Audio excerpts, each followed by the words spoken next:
Welcome to Shri Rajiv Gandhi IAS academy. Friends, இந்த வீடியோவில் March மாதத்திற்கான முக்கியமான 100 கரண்ட் அஃபேர்ஸ் பார்க்க போகிறோம். சரி, வாங்க பார்க்கலாம். ஃப்ரெண்ட்ஸ், இந்த வீடியோட நோட்ஸ் எல்லாமே கீழே பிடிஎஃப் டிஸ்கிரிப்ஷன் கொடுத்துருக்கோம். அது எல்லாமே கிளிக் பண்ணி டெவலப் பண்ணிச்சிங்க. அப்புறம் நம்ம டெலிகிராம் குரூப் லிங்க்மே கீழே டிஸ்கிரிப்ஷன் கொடுத்துருக்கோம். அதுலேயுமே கிளிக் பண்ணி ஜாயின் பண்ணிங்க. ஓகே, சரி வாங்க பார்க்கலாம். ஃபஸ்ட்டு, உலக மகிழ்ச்சி குறியீடு 2025 இந்தியா பிடித்த இடம் எது? இதற்கான ஆன்சர் 118. இப்போ பார்த்தீங்க அப்படின்னா உலக மகிழ்ச்சி குறியீடு இதில் முதலிடம் பிடித்தது ஃபின்லாந்து, 2ஆம் இடம் டென்மார்க்கு, 3ஆம் இடம் ஐஸ்லாந்து. நம்ம இந்தியா 118வது இடத்துல இருக்கிறோம். இது ரொம்ப ரொம்ப முக்கியமான ரிப்போர்ட். இது கடைசி இடத்துல இருக்கிறது ஆப்கானிஸ்தான், 147வது இடத்துல இருக்கிறாங்க. இங்கிலாந்து சேர்ந்த ஆக்ஸ்போர்ட் பல்கலைக்கழகத்துக்கு கீழே இருக்கிற வெல்பீயிங் ரிசர்ச் சென்டர் அப்படிங்கிற அமைப்பு தான் இந்த ரிப்போர்ட்டை வெளியிட்டிருக்காங்க. அடுத்தது, உலகின் முதல் 10 பணக்கார பெண்கள் பட்டியலில் இடம்பெற்ற முதல் இந்தியர் யார்? இதற்கான ஆன்சர் ரோஷினி நாடார். இப்போ பார்த்தீங்க அப்படின்னா ஹுருன் அப்படிங்கிற அமைப்பு உலகத்துடைய முதல் 10 பணக்கார பெண்கள் அப்படிங்கிற பட்டியலை வெளியிட்டிருக்காங்க. இல்லை, இந்தியாவை சேர்ந்த ரோஷினி நாடார் 5வது இடம் பிடித்திருக்காங்க. இந்த பட்டியலில் இடம்பெற்ற முதல் இந்தியரே இவங்க தான், ரோஷினி நாடார். இவங்க HCL டெக்னாலஜிஸுடைய சேர்பர்சன். அதே நேரம் உலகத்துடைய முதல் 100 பணக்காரர்கள் பட்டியல் இதில் பார்த்தீங்கன்னா இந்தியாவை சேர்ந்த 7 பேர் இடம்பெற்றிருக்காங்க. இந்தியாவில் முதலிடம் பிடித்தது முகேஷ் அம்பானி. இவர் உலக அளவில் 18வது இடம் பிடித்திருக்காரு. அடுத்தது, 2023-24 ஆண்டில் வெளிநாடுகளிலிருந்து இந்தியாவுக்கு பணம் அனுப்பும் இந்தியர்கள் பட்டியலில் முதலிடம் பிடித்த நாடு எது? இதற்கான ஆன்சர் அமெரிக்கா. இப்போ பார்த்தீங்க அப்படின்னா வெளிநாடுகளில் நம்முடைய உறவினர்கள்லாம் இருப்பாங்க. அவங்க இந்தியாவில் இருக்கிற அவங்களுடைய குடும்பத்திற்காக பணம் அனுப்புவாங்கல்ல. இந்த மாதிரி ரொம்ப அதிகமாக எந்த நாட்டிலேருந்து பணம் அனுப்புகிறாங்க அப்படின்னு பார்க்கும்போது அமெரிக்காவிலேருந்து தான் அனுப்புகிறாங்க. 2வது அதிகமாக ஐக்கிய அரபு அமீரகத்திலிருந்து அனுப்புகிறாங்க. வெறும் 4 நாடுகளிலிருந்து 50% பணம் நம்ம இந்தியாவுக்கு வருது. அமெரிக்கா, இங்கிலாந்து, சிங்கப்பூர், அப்புறம் கனடா. அதிகமாக எந்தெந்த மாநிலங்களுக்கு வருது அப்படின்னா மகாராஷ்டிரா, கேரளா, தமிழ்நாடு இந்த மாநிலங்களுக்கு வருது. அதே மாதிரி 73.5% டிஜிட்டல் மூலமாக தான் பணம் அனுப்புகிறாங்க. அதே நேரம் ப்ளூ காலர் ஜாப்ஸ், அதாவது உடல் உழைப்பு தொடர்பான வேலைகள் இருக்குல்ல, இதில் இந்தியர்கள் அதிகமாக இருக்கிற நாடு எது அப்படின்னா ஐக்கிய அரபு அமீரகம், UAE. அதுவே ஒயிட் காலர் ஜாப்ஸ், அதாவது அலுவல் பணி தொடர்பான வேலைகள், இதில் இந்தியர்கள் அதிகமாக இருக்கிறது அமெரிக்காவில். இந்திய ரிசர்வ் வங்கியுடைய ரிப்போர்ட் தான் இது. அதே மாதிரி உலக வங்கி ஒரு அறிக்கை வெளியிட்டிருந்தாங்க. அது என்ன சொல்லியிருந்தாங்க அப்படின்னா வெளிநாடுகளிலிருந்து சொந்த நாட்டிற்கு பணம் அனுப்புவர்கள் அந்த அளவில் பார்க்கும்போது உலக அளவில் இந்தியாவுடைய பங்கு 14% இருக்குது அப்படின்னு உலக வங்கி அறிக்கையில் தெரிவித்திருந்தாங்க. அடுத்தது, சுதந்திரமான பேச்சு குறியீட்டில் இந்தியா பிடித்த இடம் எது? இதற்கான ஆன்சர் 24. இல்லை, முதலிடம் பிடித்தது நார்வே. இந்தியா 24வது இடத்துல இருக்கிறோம். அமெரிக்காவை சேர்ந்த ஃபியூச்சர் ஆஃப் ஃப்ரீ ஸ்பீச் அப்படிங்கிற அமைப்பு தான் இந்த ரிப்போர்ட்டை வெளியிட்டாங்க. அடுத்தது, உலகில் வாகனம் ஓட்டுவதற்கு மிகவும் ஆபத்தான நாடு எது? இதற்கான ஆன்சர் தென்னாப்பிரிக்கா. நம்ம இந்தியா 5வது இடத்துல இருக்கிறோம். அதுவே வாகனம் ஓட்டுவதற்கு மிகவும் பாதுகாப்பான நாடு எது அப்படின்னா நார்வே. அடுத்தது, தற்போது இந்தியாவின் பாதுகாப்பு கருவிகளில் எத்தனை சதவீதம் உள்நாட்டில் தயாரிக்கப்பட்டவை? இதற்கான ஆன்சர் 65%. இப்போ பார்த்தீங்க அப்படின்னா 2023-24 நிதியாண்டில் இந்தியாவுடைய பாதுகாப்பு உள்நாட்டு உற்பத்தி மட்டுமே ரூபாய் 1,27,000 கோடியாக இருந்திருக்கு. இதுவரைக்கும் தயாரிக்கப்பட்டதிலேயே இதுதான் ரொம்ப ரொம்ப அதிகம். நம்ம இந்தியாவில் பாதுகாப்பு உபகரணங்கள் பயன்படுத்துகிறோம்ல, அதில் 65% நம்ம நாட்டிலேயே தயாரிக்கப்பட்டது தான். ஆனால் நம்ம இந்தியாவுக்கு இன்னொரு இலக்கு இருக்குது. என்ன அப்படின்னா 2029 ஆண்டுக்குள்ளாடி நம்ம இந்தியாவுடைய உள்நாட்டு பாதுகாப்பு உற்பத்தி அது ரூபாய் 3 லட்சம் கோடி அளவில் நம்ம உருவாக்கணும் அப்படிங்கிறது தான் அந்த இலக்கு. அடுத்தது, 2000வது ஆண்டு முதல் தற்போது வரை இந்தியாவில் 5 வயதுக்குட்பட்ட குழந்தை இறப்பு எத்தனை சதவீதம் குறைந்துள்ளது? இதற்கான ஆன்சர் 70%. இப்போ பார்த்தீங்க அப்படின்னா 2000வது ஆண்டிலிருந்து இப்போது வரைக்கும் பார்த்தீங்கன்னா 5 வயதுக்குட்பட்ட குழந்தைகளுடைய இறப்பு 70% குறைந்திருக்கு. அதுவே பிறந்த முதல் 28 நாட்களுக்குள்ளாடி இறந்த குழந்தைகளுடைய விகிதம் இது 61% குறைந்திருக்கு. அதே நேரம் 5 வயதை பூர்த்தி அடையும் முன்னாடி இறக்கிற குழந்தைகள் 2023வது ஆண்டில் 48 லட்சமாக இருக்கிறாங்க. இந்தியா, நேபாளம், செனகல், கானா, அப்புறம் புருண்டி இந்த நாடுகளுக்கெல்லாம் ஐநா சபை பாராட்டியிருக்காங்க. எதற்காக அப்படின்னா குழந்தை இறப்பு விகிதத்தை அவங்க குறைக்கிறதுக்காக நிறைய முயற்சி எடுக்கிறாங்க அப்படிங்கிறதுக்காக ஐநா சபை பாராட்டியிருக்காங்க. இல்லை, நம்ம இந்தியாவுமே அடங்கும். அதே மாதிரி இந்தியாவில் தட்டமையினால் இறக்கிறது அப்படி பார்க்கும்போது 2000வது ஆண்டில் 5 வயதுக்குட்பட்ட குழந்தைகளில் தட்டம்மை பாதிப்பு இது ரொம்பவே அதிகமாக இந்தியாவில் தான் இருந்தது. ஆனால் அதே நேரம் இந்தியாவில் 2000ஆவது ஆண்டு தட்டம்மை தடுப்பூசி செலுத்திய குழந்தைகள் வெறும் 56% தான். அதுவே 2023ஆவது ஆண்டு தட்டம்மை தடுப்பூசி செலுத்திய குழந்தைகளுடைய எண்ணிக்கை நம்ம இந்தியாவில் 93% உயர்ந்திருக்கு. ஓகேவா? அப்போ வந்து முன்னாடி கொஞ்சம் பேருக்கு தான் தட்டம்மை தடுப்பூசி போட்டிருந்தாங்க. ஆனால் இப்போ நிறைய பேருக்கு தட்டம்மை தடுப்பூசி போட்டிருக்காங்க. இப்போ பார்த்தீங்கன்னா தட்டம்மையினால் 5 வயதுக்குட்பட்ட குழந்தைகளுடைய இறப்பு வந்து 5200ஆக குறைந்திருக்கு. இது இப்படி பார்க்கும்போது முன்னாடி இருந்ததை விடைக்கும் இது வந்து 97% வந்து குறைந்திருக்கு அப்படின்னு சொல்கிறாங்க. அடுத்தது, சிறார்களால் ஏற்படும் சாலை விபத்துகளில் முதலிடம் பிடித்த மாநிலம் எது? இதற்கான ஆன்சர் தமிழ்நாடு. இப்போது மத்திய போக்குவரத்து துறை அமைச்சர் வந்து ஒரு ரிப்போர்ட் வெளியிட்டிருக்காரு. அதில் வந்து 18 வயதுக்கு உட்பட்ட குழந்தைகள் இருக்காங்கள்ல, அவங்கெல்லாம் வாகனம் ஓட்டுறாங்க, இதனால் நிறைய சாலை விபத்துகள் ஏற்படுது. இதில் முதலிடம் பிடித்து நம்ம தமிழ்நாடு அப்படின்றத தெரிவித்திருக்காங்க. அடுத்தது, முதல் கங்கை டால்ஃபின் கணக்கெடுப்பு பணி எந்த ஆண்டு தொடங்கியது? இதற்கான ஆன்சர் 2021. இப்போ பார்த்தீங்க அப்படின்னா 2021ஆவது ஆண்டுலேருந்து 2023ஆவது ஆண்டு வரைக்கும் கங்கை டால்ஃபினை வந்து கணக்கெடுத்திருக்காங்க. இந்த கணக்கெடுப்பு நடத்தின மாநிலங்கள் உத்தரப்பிரதேசம், பீகார், மேற்கு வங்காளம் மற்றும் அஸ்ஸாம், இங்கெங்கெல்லாம் தான் நடத்தியிருக்காங்க. டால்ஃபின்கள் அதிகமாக காணப்படுற மாநிலம் வந்து உத்தரப்பிரதேசம். மொத்தமாக 6327 டால்ஃபின்கள் வந்து கண்டுபிடிச்சிருக்காங்க. இதில் கங்கை டால்ஃபின்கள் அப்படின்னு பார்க்கும்போது 6324 இருக்குது. அதுவே சிந்து நதி டால்ஃபின்கள் அப்படின்னா அது வந்து 3 இருக்குது. அடுத்தது, உலக காற்று தரவரிசை அறிக்கை 2024 இந்தியா பிடித்த இடம் எது? இதற்கான ஆன்சர் 5. இப்போ பார்த்தீங்க அப்படின்னா உலக அளவிலேயே மிக மாசுபட்ட தலைநகரமாக இருக்கிறது டெல்லி தான். டெல்லி தான் முதலிடம் பிடித்திருக்கு. இந்தியாவுடைய தரவரிசை இந்த காற்று மாசுபாடு குறியீடில் 5வது இடத்துல இருக்கிறோம். அதுவே உலக அளவில் மிக மாசுபட்ட 20 நகரங்களில் 13 நகரங்கள் நம்ம இந்தியாவில் தான் இருக்குது. இந்தியாவிலேயே மிக மாசுபட்ட நகரம் எது அப்படின்னா மேகாலயாவில் இருக்கிற பைர்னிகாட் அப்படிங்கிறது தான். இந்த ரிப்போர்ட் பார்த்திங்க அப்படின்னா சுவிட்சர்லாந்தை சேர்ந்த ஐக்குஏர் அப்படிங்கிற அமைப்பு வெளியிட்ட ரிப்போர்ட். அடுத்தது, தற்போது இந்தியாவில் மகப்பேறு இறப்பு விகிதம் எவ்வளவு எட்டப்பட்டது? இதற்கான ஆன்சர் 100. அதாவது 1,00,000 குழந்தை பிறப்பிற்கு எத்தனை தாய்மார்கள் இறக்குறாங்க அப்படிங்கிறதுக்கான ரிப்போர்ட் தான் இது. இதை வந்து இங்கிலீஷில் எம்எம்ஆர் அப்படின்னு சொல்லுவாங்க, மெட்டர்னல் மொர்டாலிட்டி ரேட் அப்படின்னு சொல்லுவாங்க. தமிழில் மகப்பேறு இறப்பு விகிதம். இது பார்த்திங்கன்னா 1,00,000 குழந்தை பிறப்பிற்கு இப்போ 100 நம்ம அடைந்திருக்கோம். ஆனால் தமிழ்நாடு வந்து 40.2 தான் இருக்கிறோம். ஓகேவா? அது ஒரு சாதனை தான். இப்போது தேசிய சுகாதார கொள்கை அதோடைய இலக்கு நம்ம இப்போ வந்து எட்டியிருக்கோம் இந்திய அளவில். இந்தியாவில் நம்ம என்ன இலக்கு வச்சுருந்தோம் அப்படின்னா 1,00,000 குழந்தை பிறப்பிற்கு வந்து 100 மகப்பேறு இறப்பு இருக்கணும், 100 இல்லை அப்படின்னா அதற்கும் குறைவாக இருக்கணும் அப்படின்ற மாதிரி இலக்கு வச்சுருந்தோம். அந்த இலக்கை நம்ம இப்போ எட்டியிருக்கோம். 1990லேருந்து 2020ஆவது ஆண்டு வரைக்கும் இந்த மகப்பேறு இறப்பு விகிதம் இது 83% வந்து குறைந்திருக்கு. அதுவே இந்த டைமில் குழந்தை இறப்பு விகிதம் அது 69% வந்து குறைந்திருக்கு. அதே இந்த டைமில் 5 வயதுக்கு கீழே இருக்கிற குழந்தைகளுடைய இறப்பு விகிதம் வந்து 75% வந்து குறைந்திருக்கு. இதெல்லாமே மத்திய சுகாதாரத்துறை அமைச்சரான ஜேபி நட்டா அவர்கள் வந்து வெளியிட்ட ரிப்போர்ட். அடுத்தது, இந்தியாவில் சமூக பாதுகாப்பு தற்போது எத்தனை சதவீதம் அடையப்பட்டுள்ளது? இதற்கான ஆன்சர் 48.8%.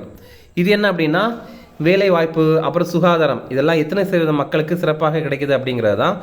2021ஆவது ஆண்டில் அது 24.4% தான் இருந்துச்சு. ஆனால் இப்போ பார்த்தீங்கன்னா அது அப்படியே டபுள் ஆகிருக்கு. 48.8% வந்து நம்ம அடைஞ்சிருக்கோம். இது வந்து சர்வதேச தொழிலாளர் அமைப்பு வெளியிட்ட ரிப்போர்ட். நம்ம இந்தியாவில் வேலைவாய்ப்பின்மை விகிதம் 2023-24 3.2% தான் இருக்குது அப்படிங்கிறத தெரிவித்திருக்காங்க. மத்திய தொழிலாளர் மற்றும் வேலைவாய்ப்புத்துறை அமைச்சர் மான்சுக் மாண்டவியா அவர்கள் தான் இந்த இன்டர்நேஷ்னல் லேபர் ஆர்கனைசேஷனுடைய ரிப்போர்ட்டை வந்து கோட் பண்ணி நாடாளுமன்றத்தில் பேசியிருந்தார். அடுத்தது, அதிக பணக்காரர்கள் கொண்ட நாடுகள் பட்டியலில் இந்தியா பிடித்த இடம் எது? இதற்கான ஆன்சர் 4. இப்போ பார்த்திங்க அப்படின்னா $1 மில்லியன் அமெரிக்க டாலர் அந்த அளவுக்கு சொத்து கொண்டவங்க, அதுக்கு மேலேயும் சொத்து கொண்டவங்க அந்த பட்டியல் தான் இது. இதில் ரொம்ப அதிகமானவங்க எங்கே இருக்காங்க அப்படின்னா அமெரிக்காவில் இருக்காங்க, 2வதாக சீனாவில் இருக்காங்க, 3வதாக ஜப்பானில் இருக்காங்க, 4வதாக இந்தியாவில் இருக்காங்க. உலக பணக்காரர்களில் 3.7% நம்ம இந்தியாவில் தான் இருக்கிறாங்க. லண்டனை சேர்ந்த நைட் ஃப்ராங்க் அப்படிங்கிற அமைப்பு வெளியிட்ட வெல்த் ரிப்போர்ட் தான் இந்த ஒரு ரிப்போர்ட். ஃப்ரெண்ட்ஸ், நம்ம ராஜீவ்காந்தி ஐஏஎஸ் அகாடமியில் தமிழ்நாடு எஸ்ஏ எக்ஸாமுக்கான புதிய கிளாஸஸ் ஸ்டார்ட் பண்ணியிருக்கோம். இது பார்த்தீங்கன்னா டிபார்ட்மெண்ட் கோட்டாக்கும் கிளாஸஸ் இருக்குது, அதே மாதிரி ஓப்பன் கோட்டாக்கும் கிளாஸஸ் இருக்குது. இது நீங்கள் நேரடியாக வந்து படிக்கணும் அப்படின்னா சென்னையில் அண்ணா நகரில் நம்ம இன்ஸ்டியூட் இருக்குது, நீங்கள் இங்கே வந்து படிக்கலாம். இப்போ புதிய பேட்ச் வந்து ஸ்டார்ட் பண்ணுறோம். இது சம்மந்தமாக உங்களுக்கு ஏதாவது தகவல் தெரியணும் அப்படின்னா ஸ்க்ரீனில் தெரிய நம்பருக்கு கால் பண்ணி பேசிக்கலாம். அடுத்தது இனி மாநாடுகள் தொடர்பான கரண்ட் அஃபேர்ஸ் பார்க்கலாம். தேசிய வனவிலங்கு வாரியத்தின் 7வது கூட்டம் தற்போது எங்கு நடைபெற்றது? இதற்கான ஆன்சர் குஜராத். இப்போ பார்த்தீங்க அப்படின்னா குஜராத்தில் வந்து ஜுனாகத் அப்படிங்கிற பகுதியில் கிர் தேசிய பூங்கா இருக்குது, அங்கே தான் வந்து இதை நடத்தியிருக்காங்க. இது நம்முடைய பிரதமர் நரேந்திர மோடி தலைமையில் தான் நடைபெற்றது. தேசிய வனவிலங்கு பரிந்துரை மையம் அப்படிங்கிறது ஜுனாகத்தில் அமைக்கிறதுக்கு அடிக்கல் நாட்டியிருக்காங்க. இந்தியாவில் ஆசி சிங்கங்கள் இருக்கிற ஒரே இடம் வந்து கிர் தேசிய பூங்கா. இப்போது 16வது ஆசிய சிங்கங்கள் கணக்கெடுப்பு இது இந்த ஆண்டு மே மாதம் தொடங்கப்படும் அப்படின்னு அறிவித்திருந்தாங்க. அதே மாதிரி மனித வனவிலங்கு மோதல் தடுக்கிற நடவடிக்கைகளை நிர்வகிக்கிறதுக்கு சிறப்பு மையம் இது வந்து நம்ம கோயம்புத்தூர் இருக்குல்ல அங்கே அமைக்கப்படும் அப்படின்னு தெரிவித்திருந்தாங்க. அடுத்தது 39வது ஆகார் உணவு திருவிழா தற்போது எங்கு நடைபெறுகிறது? இதற்கான ஆன்சர் புதுடெல்லி. இப்போ பார்த்தீங்க அப்படின்னா ITPO அதாவது இந்தியா ட்ரேட் ப்ரொமோஷன் ஆர்கனைசேஷன் அப்படிங்கிற அமைப்போ நம்ம இந்தியாவை சேர்ந்த உணவு பதப்படுத்துதல் துறை அமைச்சகம் இருக்குல்ல அதுவும் சேர்ந்து தான் இந்த வந்து ஆகார் அப்படிங்கிற ஒரு பெரிய அளவில் ஒரு திருவிழாவை வந்து நடத்துகிறாங்க. 22 நாடுகளை சேர்ந்த நிறுவனங்கள் இதில் வந்து பங்கேற்கிறாங்க. மத்திய உணவு பதப்படுத்துதல் துறை அமைச்சர் வந்து சிராக் பாஸ்வான் அப்படிங்கிறவர். அடுத்தது அனைத்து மாநில தலைமை தேர்தல் ஆணையர்கள் மாநாடு தற்போது எங்கு நடைபெற்றது? இதற்கான ஆன்சர் புதுடெல்லி. நம்ம இந்தியாவுடைய தலைமை தேர்தல் ஆணையர் யார் அப்படின்னா ஞானேஷ்குமார் அப்படிங்கிறவர். அதுவே தேர்தல் ஆணையர்கள் 2 பேர், சுக்பீர் சிங் சாந்து அப்படிங்கிற ஒருத்தர், இன்னொருத்தர் விவேக் ஜோஷி அப்படிங்கிறவர். அடுத்தது மாதிரி பெண்கள் கிராம பஞ்சாயத்து தொடர்பான மாநாடு தற்போது எங்கு நடைபெற்றது? இதற்கான ஆன்சர் டெல்லி. இப்போ பார்த்தீங்க அப்படின்னா இந்த மாநாட்டுடைய முடிவில் என்ன வந்து முடிவு பண்ணாங்க அப்படின்னா ஒவ்வொரு மாவட்டத்திலையும் குறைந்தபட்சம் ஒரு மாதிரி கிராம பஞ்சாயத்து உருவாக்கப்படும் அப்படின்னு சொல்லியிருந்தாங்க. எந்த மாதிரி அப்படின்னா பெண்களுக்கு ஏற்ற மாதிரி உருவாக்கப்படும் அப்படிங்கிறத முடிவு பண்ணியிருந்தாங்க. இனி விருதுகள் தொடர்பான கரண்ட் அஃபேர்ஸ். பார்படாஸ் நாட்டின் உயரிய விருது தற்போது யாருக்கு வழங்கப்பட்டது? இதற்கான ஆன்சர் நரேந்திர மோடி. இப்போ பார்த்தீங்க அப்படின்னா பார்படாஸ் நாட்டுடைய மிக உயரிய விருதான honorary order of freedom of Barbados அப்படிங்கிற விருது நம்முடைய பிரதமர் நரேந்திர மோடி அவர்களுக்கு வழங்கியிருந்தாங்க. அடுத்தது எந்த நாட்டின் the grand commander order of the star and key of Indian ocean விருது பிரதமர் மோடிக்கு வழங்கப்பட்டது?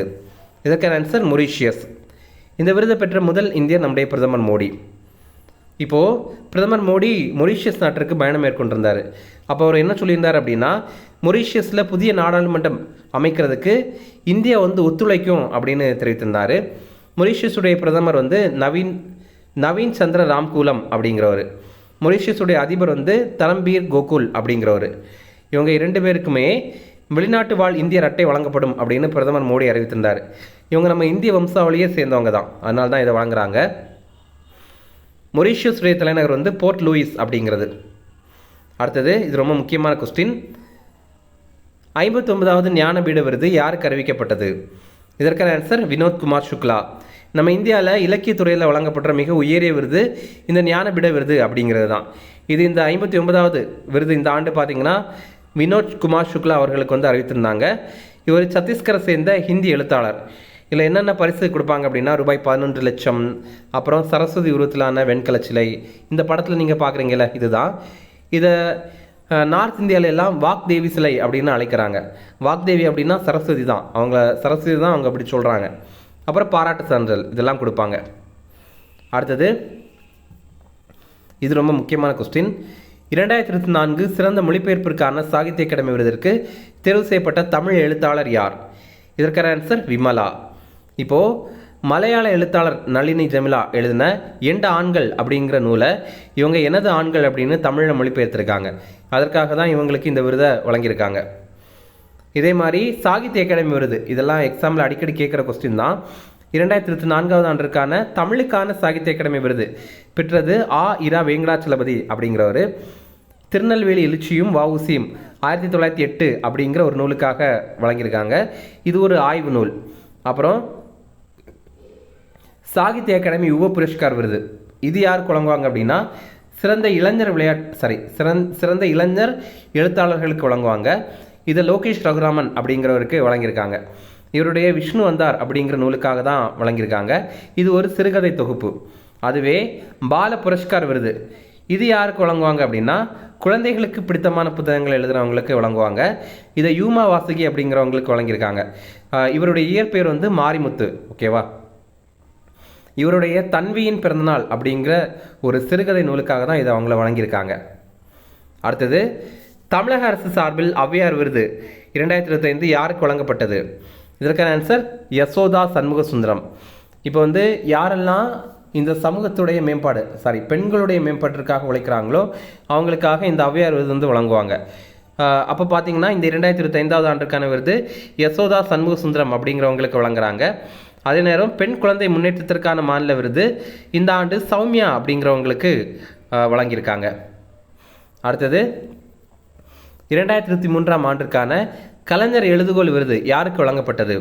இதற்கான ஆன்சர் ஏ மற்றும் பி, அதாவது நக்கீரன் கோபால் மற்றும் சுகிதா சாரங்கராஜ் இவங்க 2 பேருக்குமே இந்த விருதை வழங்கியிருக்காங்க. அடுத்தது கலைச்செம்மல் விருது. இது வந்து ஓவியம், சிற்பம் இந்த மாதிரி பல்வேறு துறைகளில் படைப்பாளிகளுக்கு வழங்கப்படுற விருது. இதில் இப்போ வந்து மரபு வழி ஓவிய பிரிவில் மணிவேலு அப்படிங்கிறவருக்கு இதை வழங்கியிருக்காங்க. மரபு வழி சிற்பம் பிரிவில் பாலச்சந்தர், கன்னியப்பன் இந்த மாதிரி 2 பேருக்கு வழங்கியிருக்காங்க.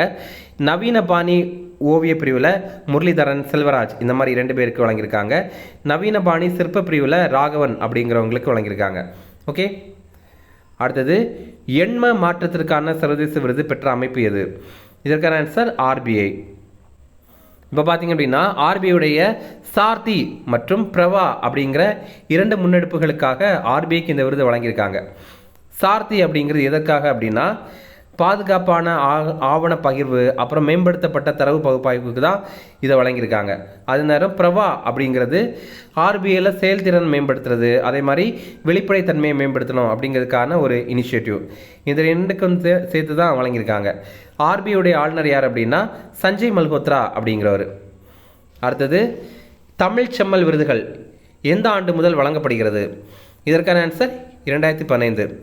இப்போது 2023 ஆண்டிற்கான இந்த விருது 38 பேருக்கு தமிழக அரசு வழங்கியிருக்காங்க.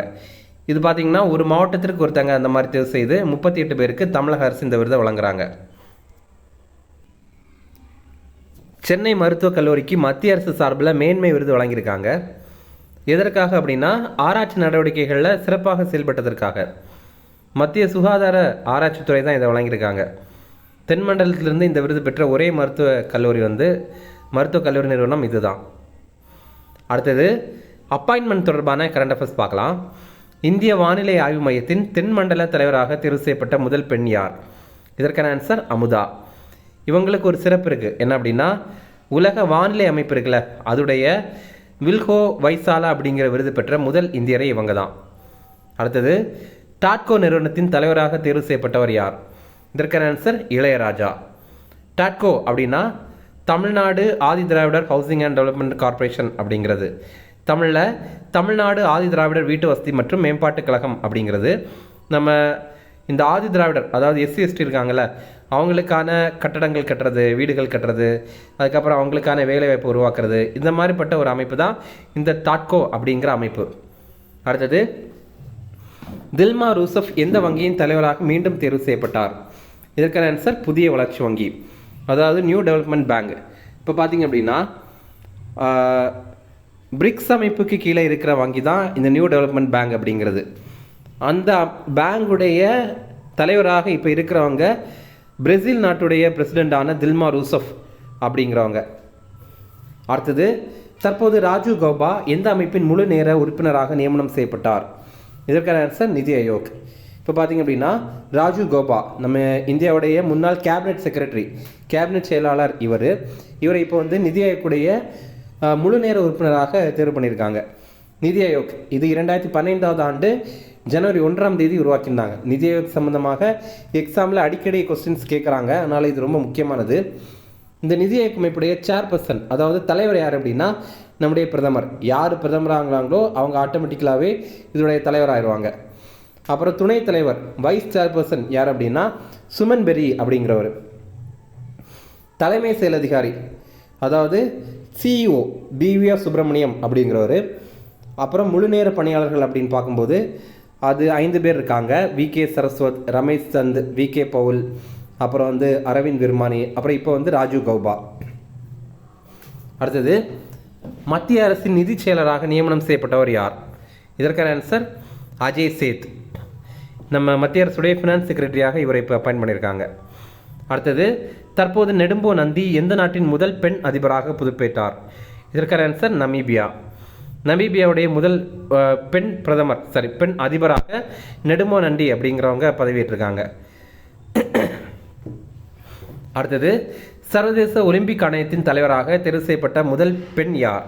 இதற்கான ஆன்சர் கிறிஸ்டி கோவென்ட்ரி.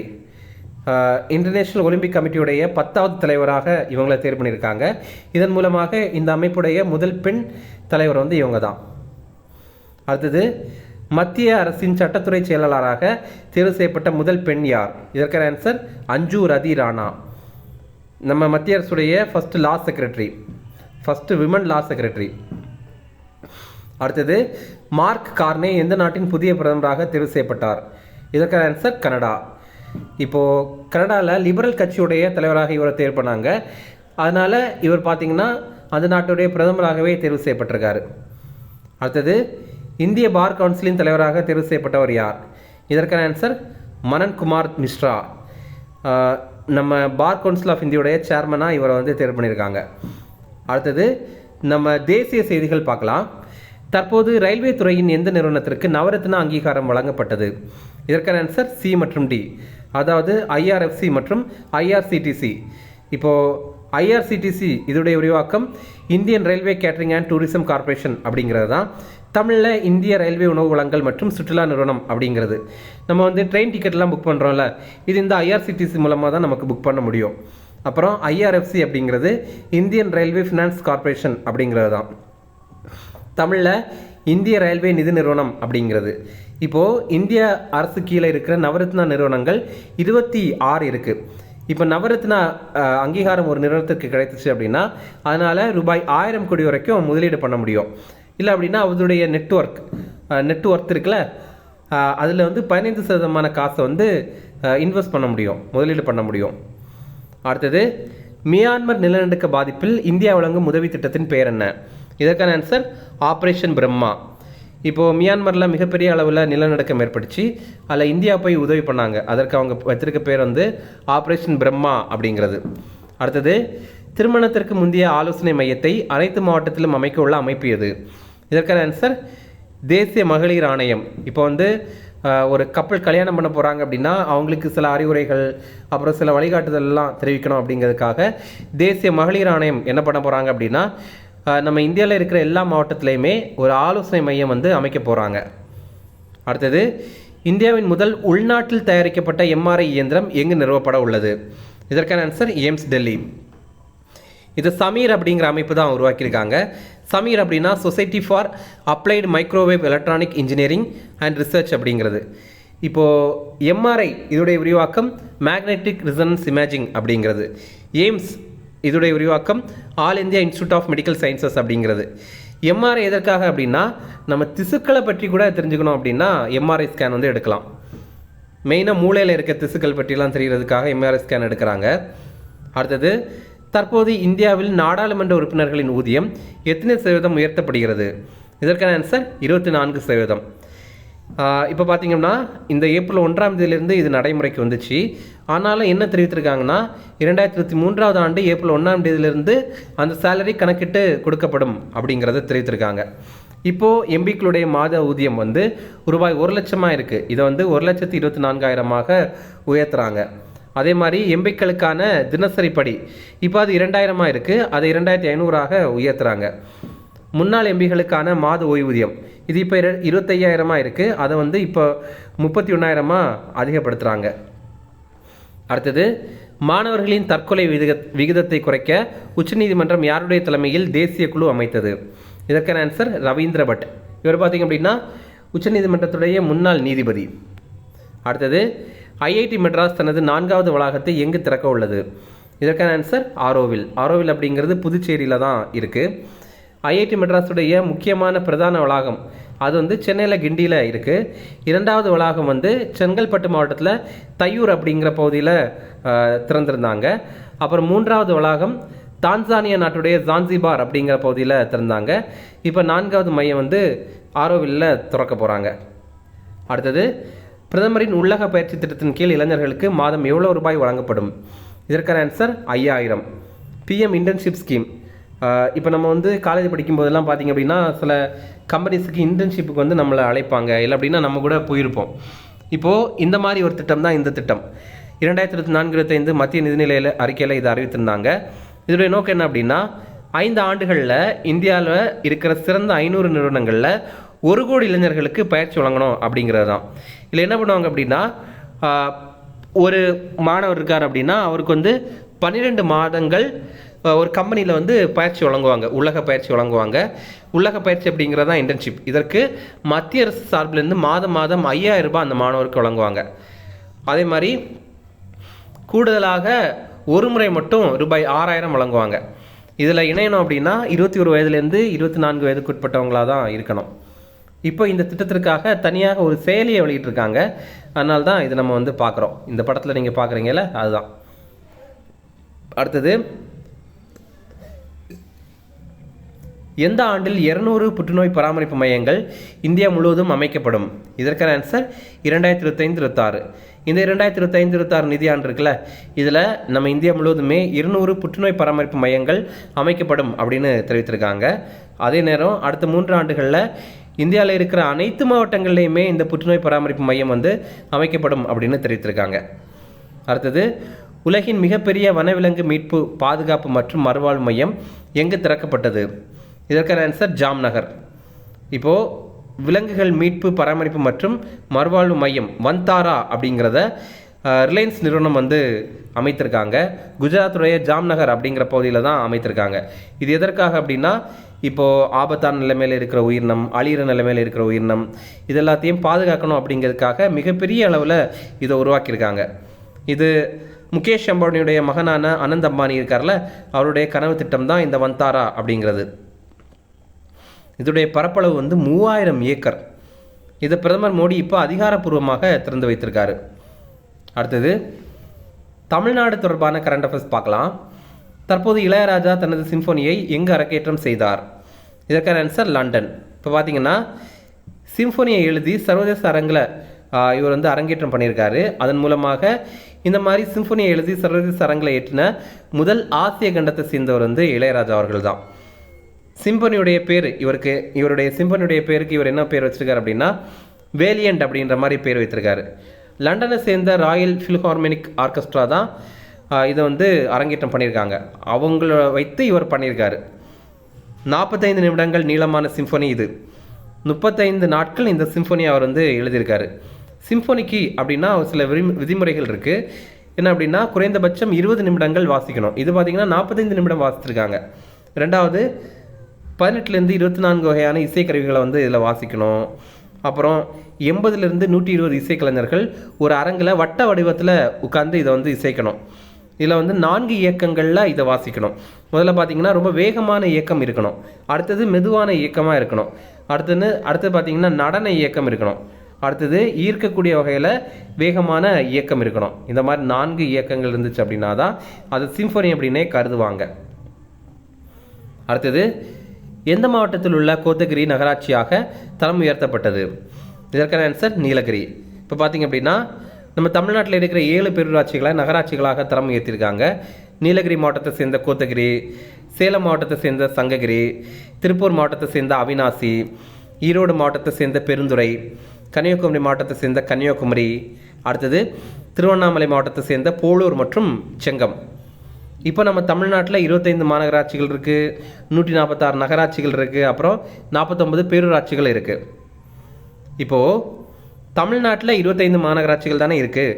இப்போ புதிதாக 2 மாநகராட்சிகள் அமைக்கப்படும் அப்படின்னு தெரிவித்திருக்காங்க. அது இதெல்லாம் அப்படின்னா ராமநாதபுரம் மற்றும் பெரம்பலூர். இப்போது என்னென்னா, இந்த 2மே இன்னும் அமைக்கலை. நிறைய பேர் வந்து கமெண்ட்ஸில் இப்போது எத்தனை மாநகராட்சிகள் இருக்குது அப்படின்னு கேட்கும்போது 27 அப்படின்னு தெரிவித்திருந்தீங்க. ஆனால் கரெக்ட் ஆன்சர் வந்து 25 தான். இனிமேல் தான் இந்த 2 மாநகராட்சிகள் அமைக்கப்படும் அப்படின்னு சொல்லியிருக்காங்க. ராமநாதபுரம் மற்றும் பெரம்பலூர் 1688 ஆண்டு இந்தியாவுடைய முதல் மாநகராட்சியாக மெட்ராஸ் மாநகராட்சி உருவாக்கப்பட்டது. அடுத்தது, எந்த பகுதியை சேர்ந்த மறிக்குழுந்து புவிசார் குறியீடு பெற்றது? இதற்கான ஆன்சர் மதுரை. இப்போ பார்த்தீங்க அப்படின்னா மதுரை மறிக்குழுந்துக்கும் மதுரையில் விளாச்சேரி அப்படிங்கிற பகுதியில் இருக்கிற களிமண் பொம்மைகளுக்கும் புவிசார் குறியீடு வந்து வழங்கியிருக்காங்க. அடுத்தது, தமிழ்நாட்டின் 2வது பாதுகாக்கப்பட்ட பல்லுயிர் பாரம்பரிய தலம் எது? இதற்கான ஆன்சர் காசம்பட்டி. இப்போ பார்த்தீங்கன்னா திண்டுக்கல் மாவட்டத்தில் நத்தம் பக்கத்தில் காசம்பட்டி அப்படிங்கிறது இருக்குது. இது நம்ம தமிழ்நாட்டுடைய பாதுகாக்கப்பட்ட பல்லுயிர் பாரம்பரிய தலமாக அறிவித்திருக்காங்க. இது என்ன அப்படின்னா, பல்லுயிர் அப்படின்னா இங்கே வந்து பல்வேறு விதமான உயிர்கள் இருக்கும். விதவிதமான பறவைகள், அப்புறம் விதவிதமான மரங்கள், இந்த மாதிரிலாம் இருக்கும். அதே நேரம் இது பாரம்பரிய அளவுலேயும் முக்கியமான இடமா இருக்கும். அப்போ இந்த பகுதியை நம்ம கண்டிப்பாக பாதுகாக்கணும் அப்படிங்கிறதுக்காக தமிழக அரசு இதை வந்து இந்த மாதிரி அறிவித்திருக்காங்க. ஓகே, இதில் 4.97 ஹெக்டேர் பரப்பில் இது இருக்குது. இது அழகர் மலை வன சரகத்தில் தான் அமைந்திருக்கு. இதோடைய சிறப்புகள் பார்த்திங்கன்னா அரிய வகை மரங்கள் இருக்குது, அப்புறம் தாவரங்கள் இருக்குது, அப்புறம் பறவைகள் இதெல்லாமே இருக்குது. அதே மாதிரி இங்கே வீரணன் அப்படிங்கிற ஒரு கோயில் கூட அமைந்திருக்கு. என்ன சொல்கிறாங்க அப்படின்னா, அந்த ஊர் மக்கள் வந்து வெளியாட்களை வந்து இந்த வீரணன் கோயிலை வந்து பார்வையிட கூட விட மாட்டாங்க அப்படின்னு சொல்கிறாங்க. நம்ம தமிழ்நாட்டுடைய உயிரிய பன்முக சட்டம் 2002 படி தான் இதை இந்த மாதிரி அறிவித்திருக்காங்க. தமிழ்நாட்டுடைய முதல் பாதுகாக்கப்பட்ட பல்லுயிர் பாரம்பரிய தலம் எது அப்படின்னா மதுரை மாவட்டத்தில் இருக்கிற அரிட்டாப்பட்டி அப்படிங்கிறது. இங்கே வந்து நிறைய சமண மதம் தொடர்பான படுகைகள் இருக்குது. சமண படுகைகள் நிறைய இருக்குது. அதே மாதிரி பல்வேறு விதமான உயிரினங்களும் இங்கே வந்து இருக்குது. அடுத்தது, எங்குள்ள பொம்மையார் பாளையம் ஓடை புவிசார் பாரம்பரிய இடமாக மேம்படுத்தப்பட்டு பாதுகாக்கப்படும் என தமிழக அரசு அறிவித்தது. இதற்கான ஆன்சர் விழுப்புரம். இதுவுமே ரொம்ப முக்கியமானது தான். பொம்மையார் பாளையம் ஓடை இது பார்த்திங்கன்னா விழுப்புரம் மாவட்டத்தில் வானூர் வட்டத்தில் பொம்மையார் பாளையம் கிராமத்தில் தான் அமைந்திருக்கு. இந்த கிராமம் வங்காள விரிகுடாவை ஒட்டி அமைந்திருக்கு. இந்த கிராமத்துடைய நிலப்பரப்பு வந்து சிவப்பு மண்ணால் இருக்குது. இங்கே ஒரு பள்ளத்தாக்கு இருக்குது. இது வந்து தனித்துவமான புவியியல் அமைப்பாக இருக்குது. இதை தான் நம்ம பாதுகாக்க போகிறோம் அப்படின்னு சொல்லியிருக்காங்க.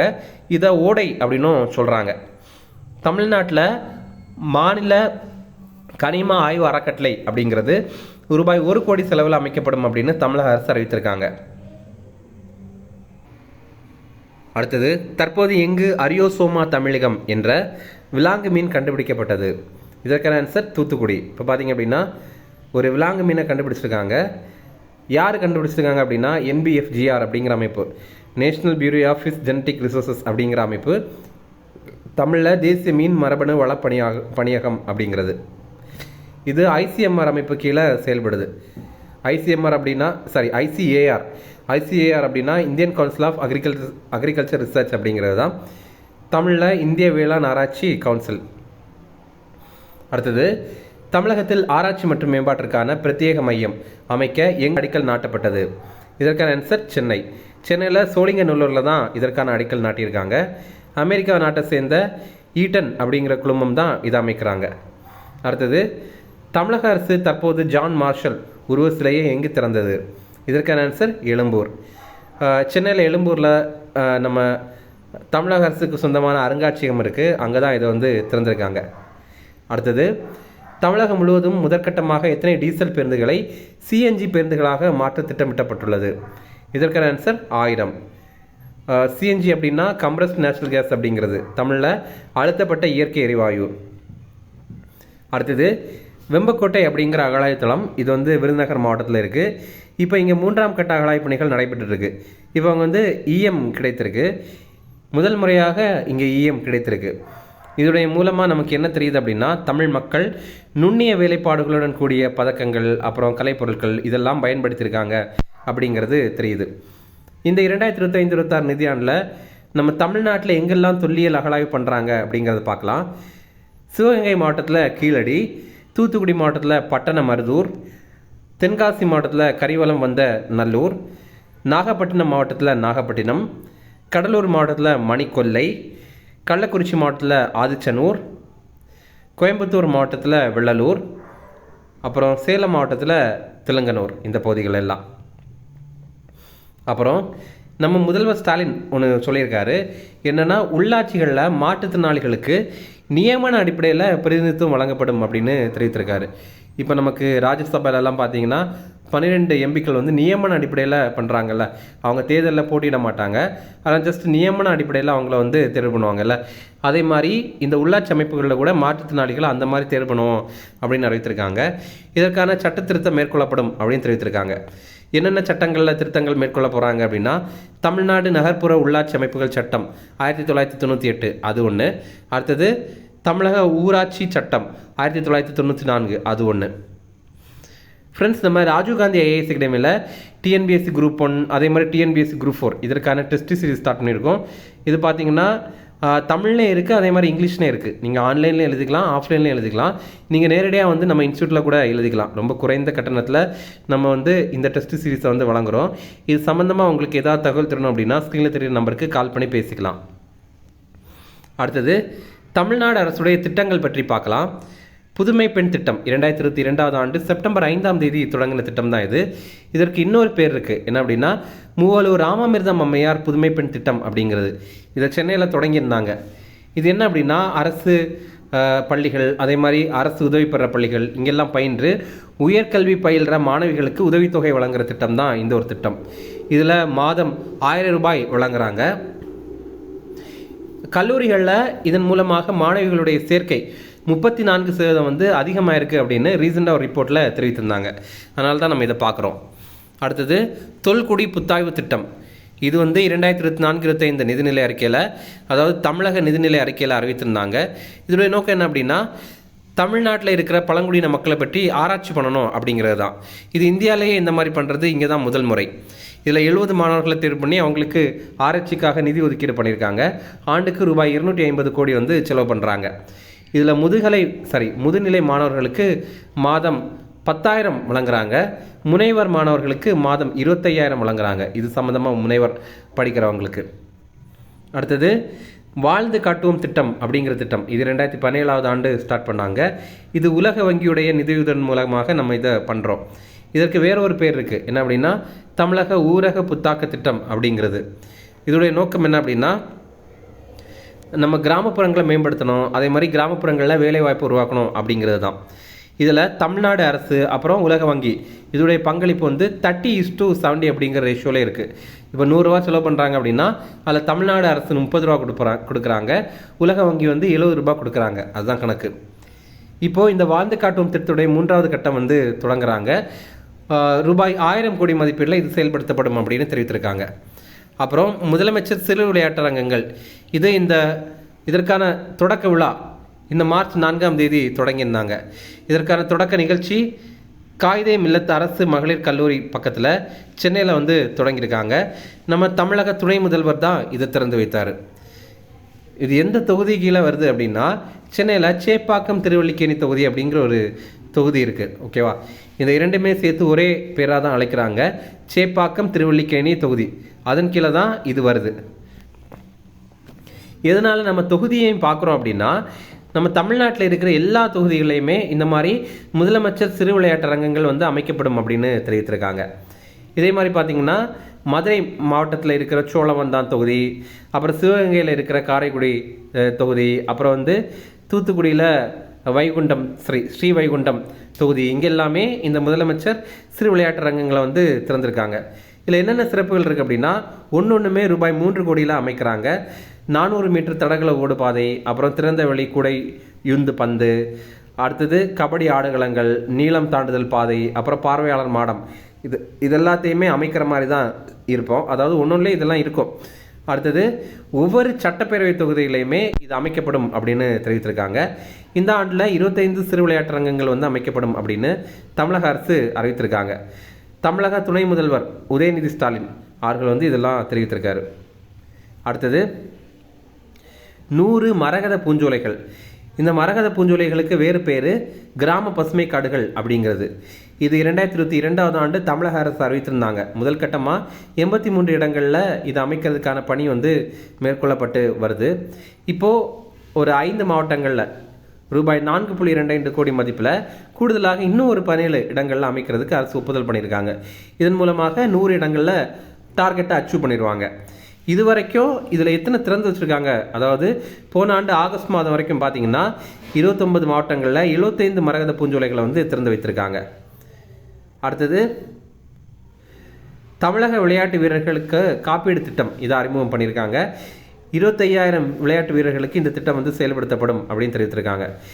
இப்போ வந்து நமக்கு தெரியும் விளையாட்டு வீரர்கள் அப்படின்னா காயங்கள் படுறது சகஜம்தான். அப்போ மாநில தேசிய விளையாட்டு போட்டிகள் எல்லாம் பங்கேற்கிற வீரர்களுக்கு இந்த திட்டத்தை வந்து செயல்படுத்துகிறாங்க. அப்போ அதே மாதிரி சென்னையில் விளையாட்டு விடுதி உருவாக்கப்படும் அப்படின்னு தெரிவித்திருக்காங்க. முதலமைச்சர் இளைஞர் விளையாட்டு திருவிழா தமிழ்நாட்டில் இருக்கிற அனைத்து வட்டாரம் அப்புறம் மாவட்டத்திலையும் நடத்தப்படும் அப்படின்னு தெரிவித்திருக்காங்க. அப்புறம் இளஞ்சிவப்பு ஆட்டோ திட்டம் இது வந்து 2025 ஆண்டு மார்ச் 8ஆம் தேதி தொடங்கியிருந்தாங்க. இதற்கான தொடக்க விழா சென்னையில் நேரு உள் விளையாட்டு ரங்கத்தில் தான் நடைபெற்றது. மொத்தமாக 200 மகளிருக்கு இளஞ்சிவப்பு ஆட்டோக்கள் வழங்கப்படும் அப்படின்னு தெரிவித்திருந்தாங்க. முதல் கட்டமாக 100 மகளிருக்கு இந்த ஆட்டோ வந்து வழங்கப்பட்டது. இதில் என்ன அப்படின்னா 200 பெண்களுக்கு ஆட்டோ வாங்கிறதுக்காக ஒவ்வொருத்தங்களுக்கும் 1 லட்சம் வந்து வழங்குறாங்க. இதில் வந்து சில விதிமுறைகள் இருக்குது. எப்படின்னா அந்த ஆட்டோ வந்து பிங்க் கலரில் இருக்கணும். அதே மாதிரி அந்த ஆட்டோ ஓட்டுநர்கள் இருக்காங்கள்ல அவங்களுமே பிங்க் கலரில் ட்ரெஸ் போட்டிருக்கணும். அதுக்கப்புறம் பார்த்திங்கன்னா குறைந்தது 5 ஆண்டுகளுக்கு இந்த வாகனத்துடைய உரிமம் வந்து மாற்றக்கூடாது. அப்புறம் ஆட்டோவில் வந்து GPS கருவி இருக்கணும். இந்த மாதிரி எல்லாமே சொல்லியிருக்காங்க. அடுத்தது தமிழக வனத்துறை அமைச்சரான பொன்முடி சில அறிவிப்புகள் வெளியிட்டிருக்காரு. அதை பற்றி பார்க்கலாம். வன பாதுகாப்பு குறித்து 20,000 மாணவர்களுக்கு சிறப்பு பயிற்சி அளிக்கப்படும் அப்படின்னு தெரிவித்திருக்காங்க. அப்புறம் ஆனைமலை புலிகள் காப்பகத்தில் இருவாச்சி பறவைகள் அதாவது ஹார்ன்பில் பறவை இருக்குல்ல அதுக்கான பாதுகாப்பு மையம் அமைக்கப்படும் அப்படின்னு தெரிவித்திருக்காங்க. அடுத்தது சிங்கவால் குரங்கு, தென்னிந்திய முள்ளெலி, கழுதை புலி, அப்புறம் செந்துடுப்பு, காவிரி மீன் இதனுடைய வாழ்விடங்களை பாதுகாக்கிறதுக்காக அதே மாதிரி ஆராய்ச்சி பணிகளை மேற்கொள்றதுக்காக பாதுகாப்பு திட்டம் அப்படிங்கிறது செயல்படுத்தப்படும் அப்படின்னு தெரிவித்திருக்காங்க. ரூபாய் 1 கோடி மதிப்பில். அடுத்தது இயற்கை சார்ந்த விழிப்புணர்வு ஏற்படுத்தல் போன்ற பணிகளில் ஈடுபடுற தன்னார்வலர்களுக்கு விருது வழங்கப்படும் அப்படின்னு தெரிவித்திருக்காங்க. அதுக்கப்புறம் சென்னை கடற்கரை பகுதியை பாதுகாக்கிறதுக்காக கடல்சார் உயரடுக்கு படை உருவாக்கப்படும் அப்படின்னு அறிவித்திருக்காங்க. அப்புறம் வன உயிரின புத்தாக்க வளர் மையங்கள் இது வந்து விருதுநகர், கள்ளக்குறிச்சி, ராமநாதபுரம், அப்புறம் நாகப்பட்டினம், நீலகிரி, மேகமலை இந்த பகுதிகளெல்லாம் அமைக்கப்படும் அப்படின்னு தெரிவித்திருக்காங்க. இதற்காக அப்படின்னா அரிய வகை உயிரினங்களை பாதுகாக்கணும் அப்படிங்கிறதுக்காக தான். அப்புறம் ஆதிவனம் மேம்பாட்டு திட்டம் இது பார்த்திங்கன்னா சென்னை, மதுரை, சேலம், திருச்சி, கோவை இதெல்லாமே நகரங்கள். இங்கே இருக்கிற நகர வனங்கள் இருக்குல்ல இதெல்லாம் சிதைவுக்கு உள்ளாகுது. அதை மீட்டெடுக்கிறதுக்காக தான் இந்த ஒரு திட்டம். இதெல்லாம் ரூபாய் 2 கோடி மதிப்பீட்டில் செயல்படுத்தப்படும் அப்படின்னு தெரிவித்திருக்காங்க. அப்புறம் திண்டுக்கல் மாவட்டத்தில் யானைகள் நடமாட்டத்தை கண்காணிக்கிறதுக்காக சிறப்பு அதிவிரைவு படை ஏற்படுத்தப்படும் அப்படின்னு தெரிவித்திருக்காங்க. அப்புறம் குள்ளநெறி பாதுகாப்பு திட்டம் செயல்படுத்தப்படும் தெரிவித்திருக்காங்க. நீர்நாய் ஆய்வு மற்றும் பாதுகாப்பு திட்டம் இது வந்து செயல்படுத்தப்படும் அப்படின்னு தெரிவித்திருக்காங்க. தஞ்சாவூர், திருவாரூர் மாவட்டங்களில் ரூபாய் 25 லட்சம் செலவில் இந்த நீர்நாய் ஆய்வு மற்றும் பாதுகாப்பு திட்டம் வந்து செயல்படுத்தப்படும் அப்படின்னு தெரிவித்திருக்காங்க. அடுத்தது காசநோய் இல்லா தமிழ்நாடு அப்படிங்கிற திட்டம். இந்த திட்டத்துடைய அடிப்படையில் தமிழ்நாட்டில் வீடுகளுக்கே சென்று காசநோயை வந்து கண்டறிஞ்சிருக்காங்க. இது பார்த்திங்கன்னா போன ஆண்டு டிசம்பர் 7ஆம் தேதியிலிருந்து இந்த ஆண்டு மார்ச் 24ஆம் தேதி வரைக்கும் இந்த திட்டத்தை வந்து ஒவ்வொரு வீடுகளுக்காக போய் இந்த மாதிரி பரிசோதனை பண்ணியிருக்காங்க. மொத்தமாக தமிழ்நாட்டில் இருக்கிற 77,85,574 பேரை பரிசோதனை பண்ணியிருக்காங்க. இதன் மூலமாக 21,788 புதிய காசநோயாளிகளை கண்டுபிடிச்சிருக்காங்க. 2023ஆம் ஆண்டு இந்தியாவில் காசநோயாளிகள் 1 லட்சம் மக்கள் தொகையில் 179 பேர் இருந்தாங்க. அதே நேரம் தமிழ்நாட்டில் காசநோயாளிகள் 1 லட்சம் மக்கள் தொகையில் 125 பேர் இருந்தாங்க. ஓகே, இனி மாநிலங்கள் தொடர்பான கரண்ட் அஃபேர்ஸ் பார்க்கலாம். எத்தனை ஆண்டு பழைய வாகனங்களுக்கு இனி பெட்ரோல் கிடையாது என டெல்லி அரசு உத்தரவிட்டுள்ளது? இதற்கான ஆன்சர் 15. இப்போ இந்த மார்ச் 31ஆம் தேதியிலேருந்து பெட்ரோல் கிடையாது அப்படின்னு சொல்லியிருக்காங்க. ஏன் அப்படின்னா டெல்லியில் ஏற்கனவே காற்று மாசுபாடு ரொம்பவே அதிகமாக இருக்குது. அதுவும் பழைய வாகனங்கள் பயன்படுத்தினாங்க அப்படின்னா அது ரொம்பவே அதிகமாக காசு வந்து மாசுபாடு பண்ணும். அதனால தான். அடுத்தது மூத்த குடிமக்களுக்கான ஆணையம் அமைத்த இந்தியாவின் முதல் மாநிலம் இது? இதற்கான ஆன்சர் கேரளா. இதற்காக கேரளா மாநில மூத்த குடிமக்கள் ஆணைய மசோதா அப்படிங்கிறது நிறைவேற்றியிருக்காங்க. அடுத்தது, தற்போது எங்கு நடமாடும் பல் மருத்துவமனை தொடங்கப்பட்டது? இதற்கான ஆன்சர் டெல்லி. டெல்லியில் இருக்கிற எல்லா மாவட்டங்களையும் இதை தொடங்கியிருக்காங்க. இது என்ன அப்படின்னா, வேனில் போய் எல்லா இடத்துலையும் பரிசோதனை பண்ணுவாங்க, எல்லாருடைய பல்லையும் பரிசோதனை பண்ணுவாங்க, அதுதான்.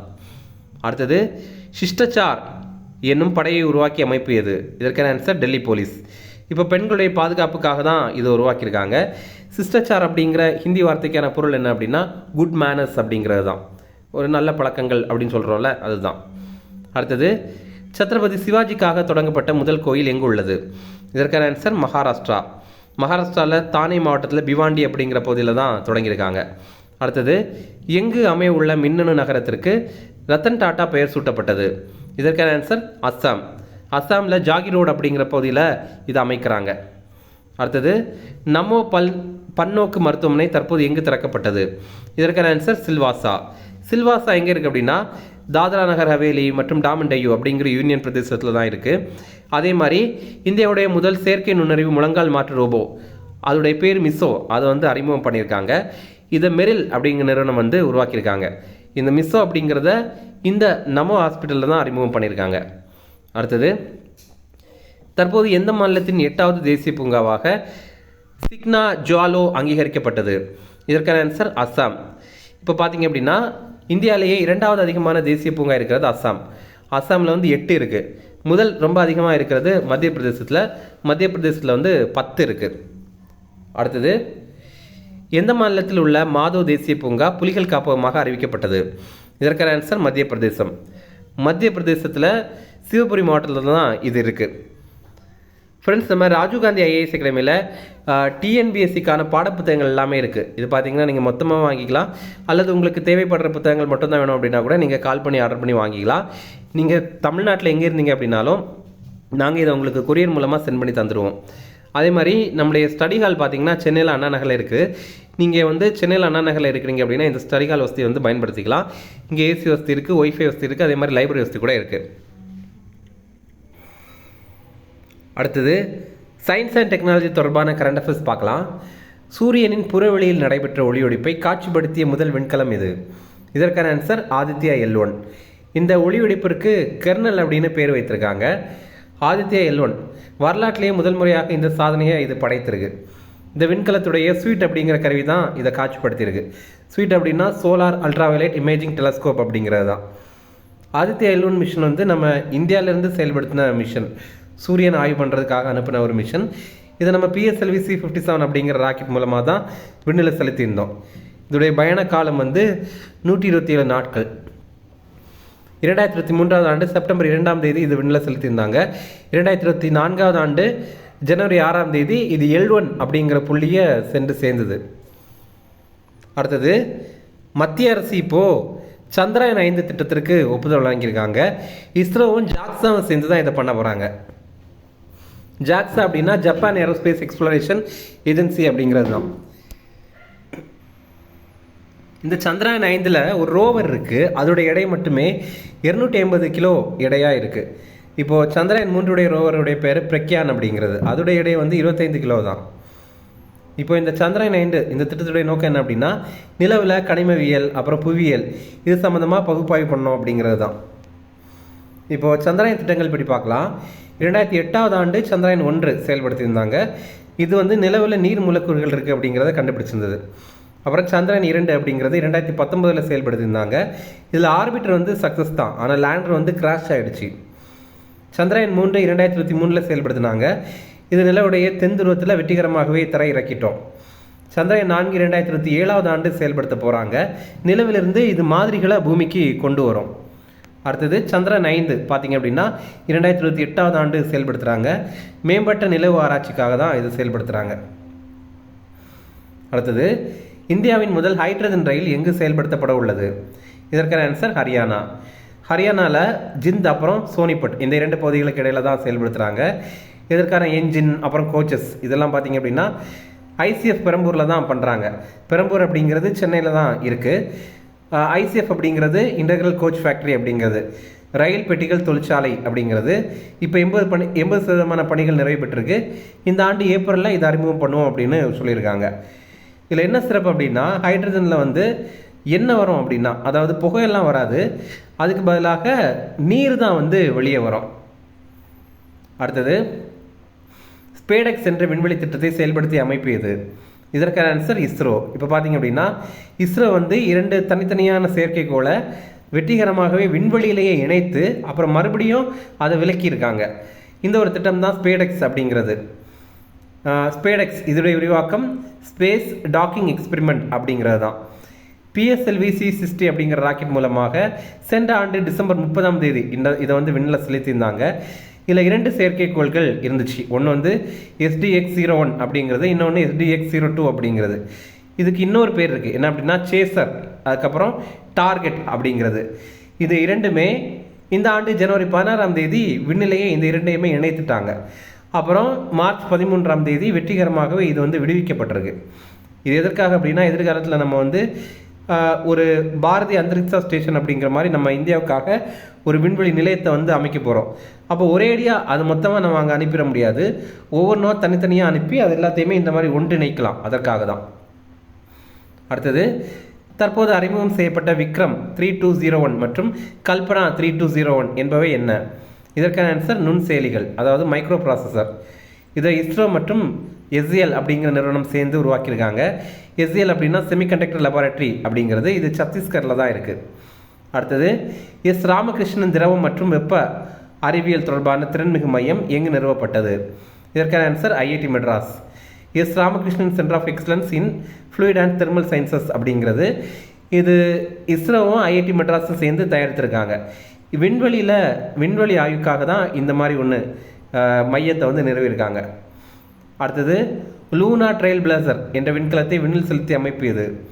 இதற்கான ஆன்சர் நாசா. இப்போ பார்த்தீங்கன்னா, நாசாவுடைய திட்டம் தான் இந்த லூனா ட்ரெயில் பிளேசர் அப்படிங்கிறது. ஸ்பேஸ்எக்ஸ் நிறுவனத்திற்கு சொந்தமான ஃபால்கன் 9 ராக்கெட் மூலமாக இதை விண்ணில் செலுத்தியிருக்காங்க. இது நிலவுடைய தென் துருவத்தில் இருக்கிற இருண்ட பகுதிகளுக்கு போகும். அங்கே இருக்கிற நிலவில் வந்து நீருடைய உறைவிடங்களை வந்து இது தயாரிக்கும்.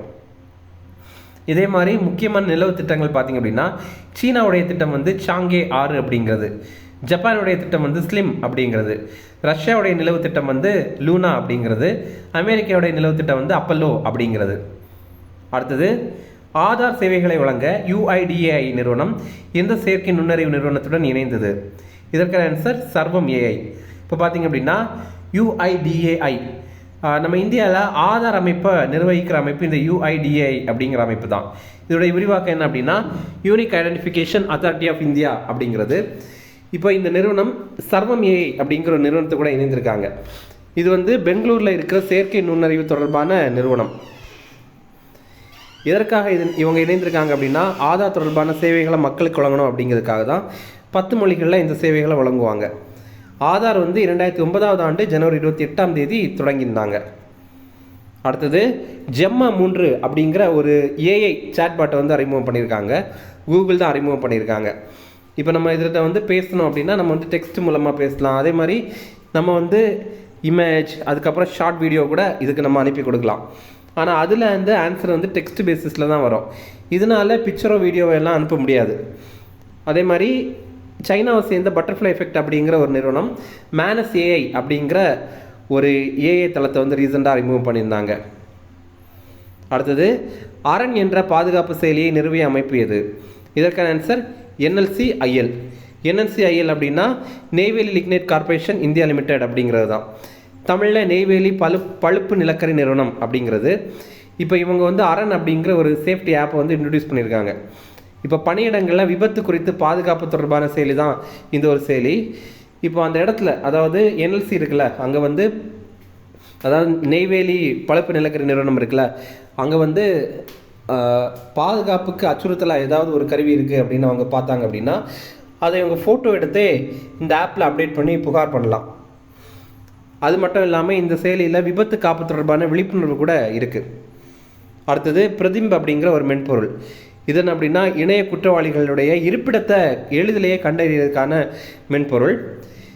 இதன் மூலமாக 6046 இணைய குற்றவாளிகளை இப்போ ரீசெண்டாக கைது பண்ணியிருக்காங்க. இதை I4C அப்படிங்கிற அமைப்பு தான் உருவாக்கியிருக்காங்க. Indian cyber crime coordination centre தான் இதை வந்து உருவாக்கியிருக்காங்க. அதே மாதிரி சமன்வயா அப்படிங்கிற மென்பொருள். இதில் பார்த்திங்க அப்படின்னா இணைய குற்றவாளிகள் குறித்த தரவுகளை பகிரவும், அதுக்கப்புறம் அதை அனலைஸ் பண்ணுறதுக்கும், அதை பகுப்பாய்வு பண்ணுறதுக்காகவும் தான் இந்த சமன்வய அப்படிங்கிற மென்பொருள் வந்து பயன்படுது. அடுத்தது பொருளாதாரம் தொடர்பான கரண்ட் அஃபேர்ஸ் பார்க்கலாம். ஒரு தலைமுறையில் அதிக வருமானம் ஈட்டும் பொருளாதாரமாக உருவெடுத்தல் என்ற அறிக்கையை வெளியிட்ட அமைப்பு எது? இதற்கான ஆன்சர் வேர்ல்டு பேங்க். இப்போ உலக வங்கி தான் இந்த ரிப்போர்ட்டை வெளியிட்டிருக்காங்க.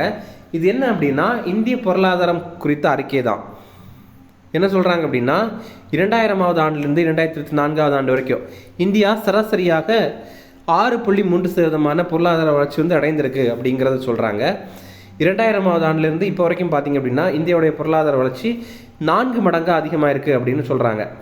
நம்ம இந்தியாவுடைய ஜிடிபி பெர் கேபிட்டா இது 3 மடங்கு அதிகமாக இருக்குது அப்படிங்கிறத சொல்கிறாங்க. அதே நேரம் இந்த காலகட்டத்தில் உலக வருமானத்தில் இந்தியாவுடைய பங்கு முதல்ல வந்து 1.6% இருந்துச்சு. ஆனால் இப்போ அது 3.4% அதிகமாக இருக்குது. 2047ஆவது ஆண்டு உலகத்துடைய மிகப்பெரிய பொருளாதாரமாக இந்தியா உருவாகணும் அப்படின்னா நமக்கு 7.8% வளர்ச்சி தேவைப்படுது. நம்ம நாட்டுடைய மொத்த தேசிய வருமானம் 8 மடங்காக அதிகமாகணும். அதே நேரம் 20 ஆண்டுகள் தொடர்ந்து இந்த வளர்ச்சி இருக்கணும் இப்படின்னு உலக வங்கி தான் இந்த ரிப்போர்ட்டில் தெரிவித்திருக்காங்க. அடுத்தது 2025-26 நிதியாண்டிற்கான மத்திய பட்ஜெட் என்று தாக்கல் செய்யப்பட்டது? இதற்கான ஆன்சர் February 1, 2025. இப்போ பார்த்தீங்கன்னா இப்போது பட்ஜெட் தாக்கல் பண்ணதுக்கப்புறம் பட்ஜெட் குறித்த விவாதங்கள் நிறைய நடைபெறும். அதுக்கப்புறம் அந்த பட்ஜெட் நடைமுறை வந்து நிறைவு பெறும். இப்போ அது நிறைவு பெற்றிருக்கு. அதில் என்ன சொல்கிறாங்க அப்படின்னா 2025-26 நிதியாண்டில் மொத்த செலவு நம்ம மத்திய அரசுக்கு ரூபாய் 50.65 லட்சம் கோடியாக இருக்கும் அப்படின்னு கணிக்கிறாங்க. இதில் மூலதன செலவு வந்து 11.22 லட்சம் கோடியாக இருக்கும் அப்படின்னு கணிக்கிறாங்க. மூலதன செலவு கேபிட்டல் எக்ஸ்பெண்டிச்சர் அப்படின்னா என்னென்னா இப்போ வந்து பாலம் கட்டுறது, அப்புறம் வந்து பில்டிங் கட்டுறது, இந்த மாதிரிலாம் இருக்குல்ல, அதுதான் இது. அப்புறம் வரி வருவாய் நமக்கு வந்து 42.7 லட்சம் கோடி ரூபாயாக இருக்கும் அப்படின்னு கணிக்கிறாங்க. கடன் நம்ம வந்து 14.01 லட்சம் கோடி வாங்க வேண்டியது இருக்கும் அப்படின்னு கணிக்கிறாங்க. அடுத்தது மத்திய அரசுடைய திட்டங்களுக்காக ரூபாய் 16.29 லட்சம் கோடி வந்து செலவு பண்ண வேண்டியது இருக்கும் அப்படின்னு கணிக்கிறாங்க. மத்திய நிதி உதவி பெறும் திட்டங்களுக்காக ரூபாய் 5.41 லட்சம் கோடி செலவாகும் அப்படின்னு கணிக்கிறாங்க. மாநிலங்களுக்கான நிதி பகிர்வு இதற்காக 25.01 லட்சம் கோடி செலவாகும் அப்படின்னு கணிக்கிறாங்க. மொத்த உள்நாட்டு உற்பத்தி நமக்கு இந்த நிதியாண்டுடைய முடிவில் 356.97 லட்சம் கோடியாக இருக்கும் அப்படின்னு கணிக்கிறாங்க. நமக்கு நிதி பற்றாக்குறை 4.4% இருக்கும் அப்படின்னு கணிக்கிறாங்க. இவ்வளோ டேட்டாலேயும் ரொம்ப முக்கியமான டேட்டா வந்து 3 தான். ஒன்று பார்த்திங்க அப்படின்னா மூலதன செலவு அது எவ்வளோ இருக்கும் அப்படிங்கிறது, அப்புறம் நிதி பற்றாக்குறை அது எவ்வளோ இருக்கும் அப்படிங்கிறது, அப்புறம் நம்ம ஜிடிபி எவ்வளோ இருக்கும் அப்படிங்கிறது தான். அடுத்தது தற்போது வெங்காயத்தின் மீதான எத்தனை சதவீத ஏற்றுமதி வரி நீக்கப்பட்டது? இதற்கான ஆன்சர் 20%. இப்போ பார்த்திங்க அப்படின்னா போன ஆண்டு வெங்காயத்துடைய விலை ரொம்பவே அதிகமாகிட்டு இருந்தது. எதனால் அப்படின்னா பற்றாக்குறையினால தான். நமக்கு வந்து மழை வந்தது, அதனால் வந்து வெங்காயம் வந்து நிறைய கிடைக்கல, அது அழுகி போயிடுச்சு. இது ஒரு பக்கம் இருக்கும்போது நிறைய பேர் அதை வெளிநாடுகளுக்கு ஏற்றுமதி பண்ணிட்டு இருந்தாங்க. அப்போ அதிகமான வரி விதிச்சு வெளிநாடுகளுக்கு ஏற்றுமதி பண்ணாமல் அதை தடுத்தாங்க. இப்போ என்னாச்சு அப்படின்னா நமக்கு போதுமான அளவு வெங்காயம் கிடச்சிது. இப்போ வந்து வெளிநாடுகளுக்கு ஏற்றுமதி பண்ணாலும் நமக்கு பிரச்சனை ஏற்படாது. அதனால் அப்போ போட்ட அந்த 20% வரியை வந்து இப்போ நீக்கிட்டாங்க.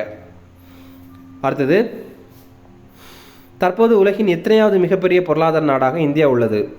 இதற்கான ஆன்சர் 5. இப்போ பார்த்திங்க அப்படின்னா கடந்த 10 ஆண்டுகளில் இந்தியாவுடைய மொத்த உள்நாட்டு உற்பத்தி இரட்டிப்பாக இருக்குது அப்படிங்கிறத சொல்கிறாங்க.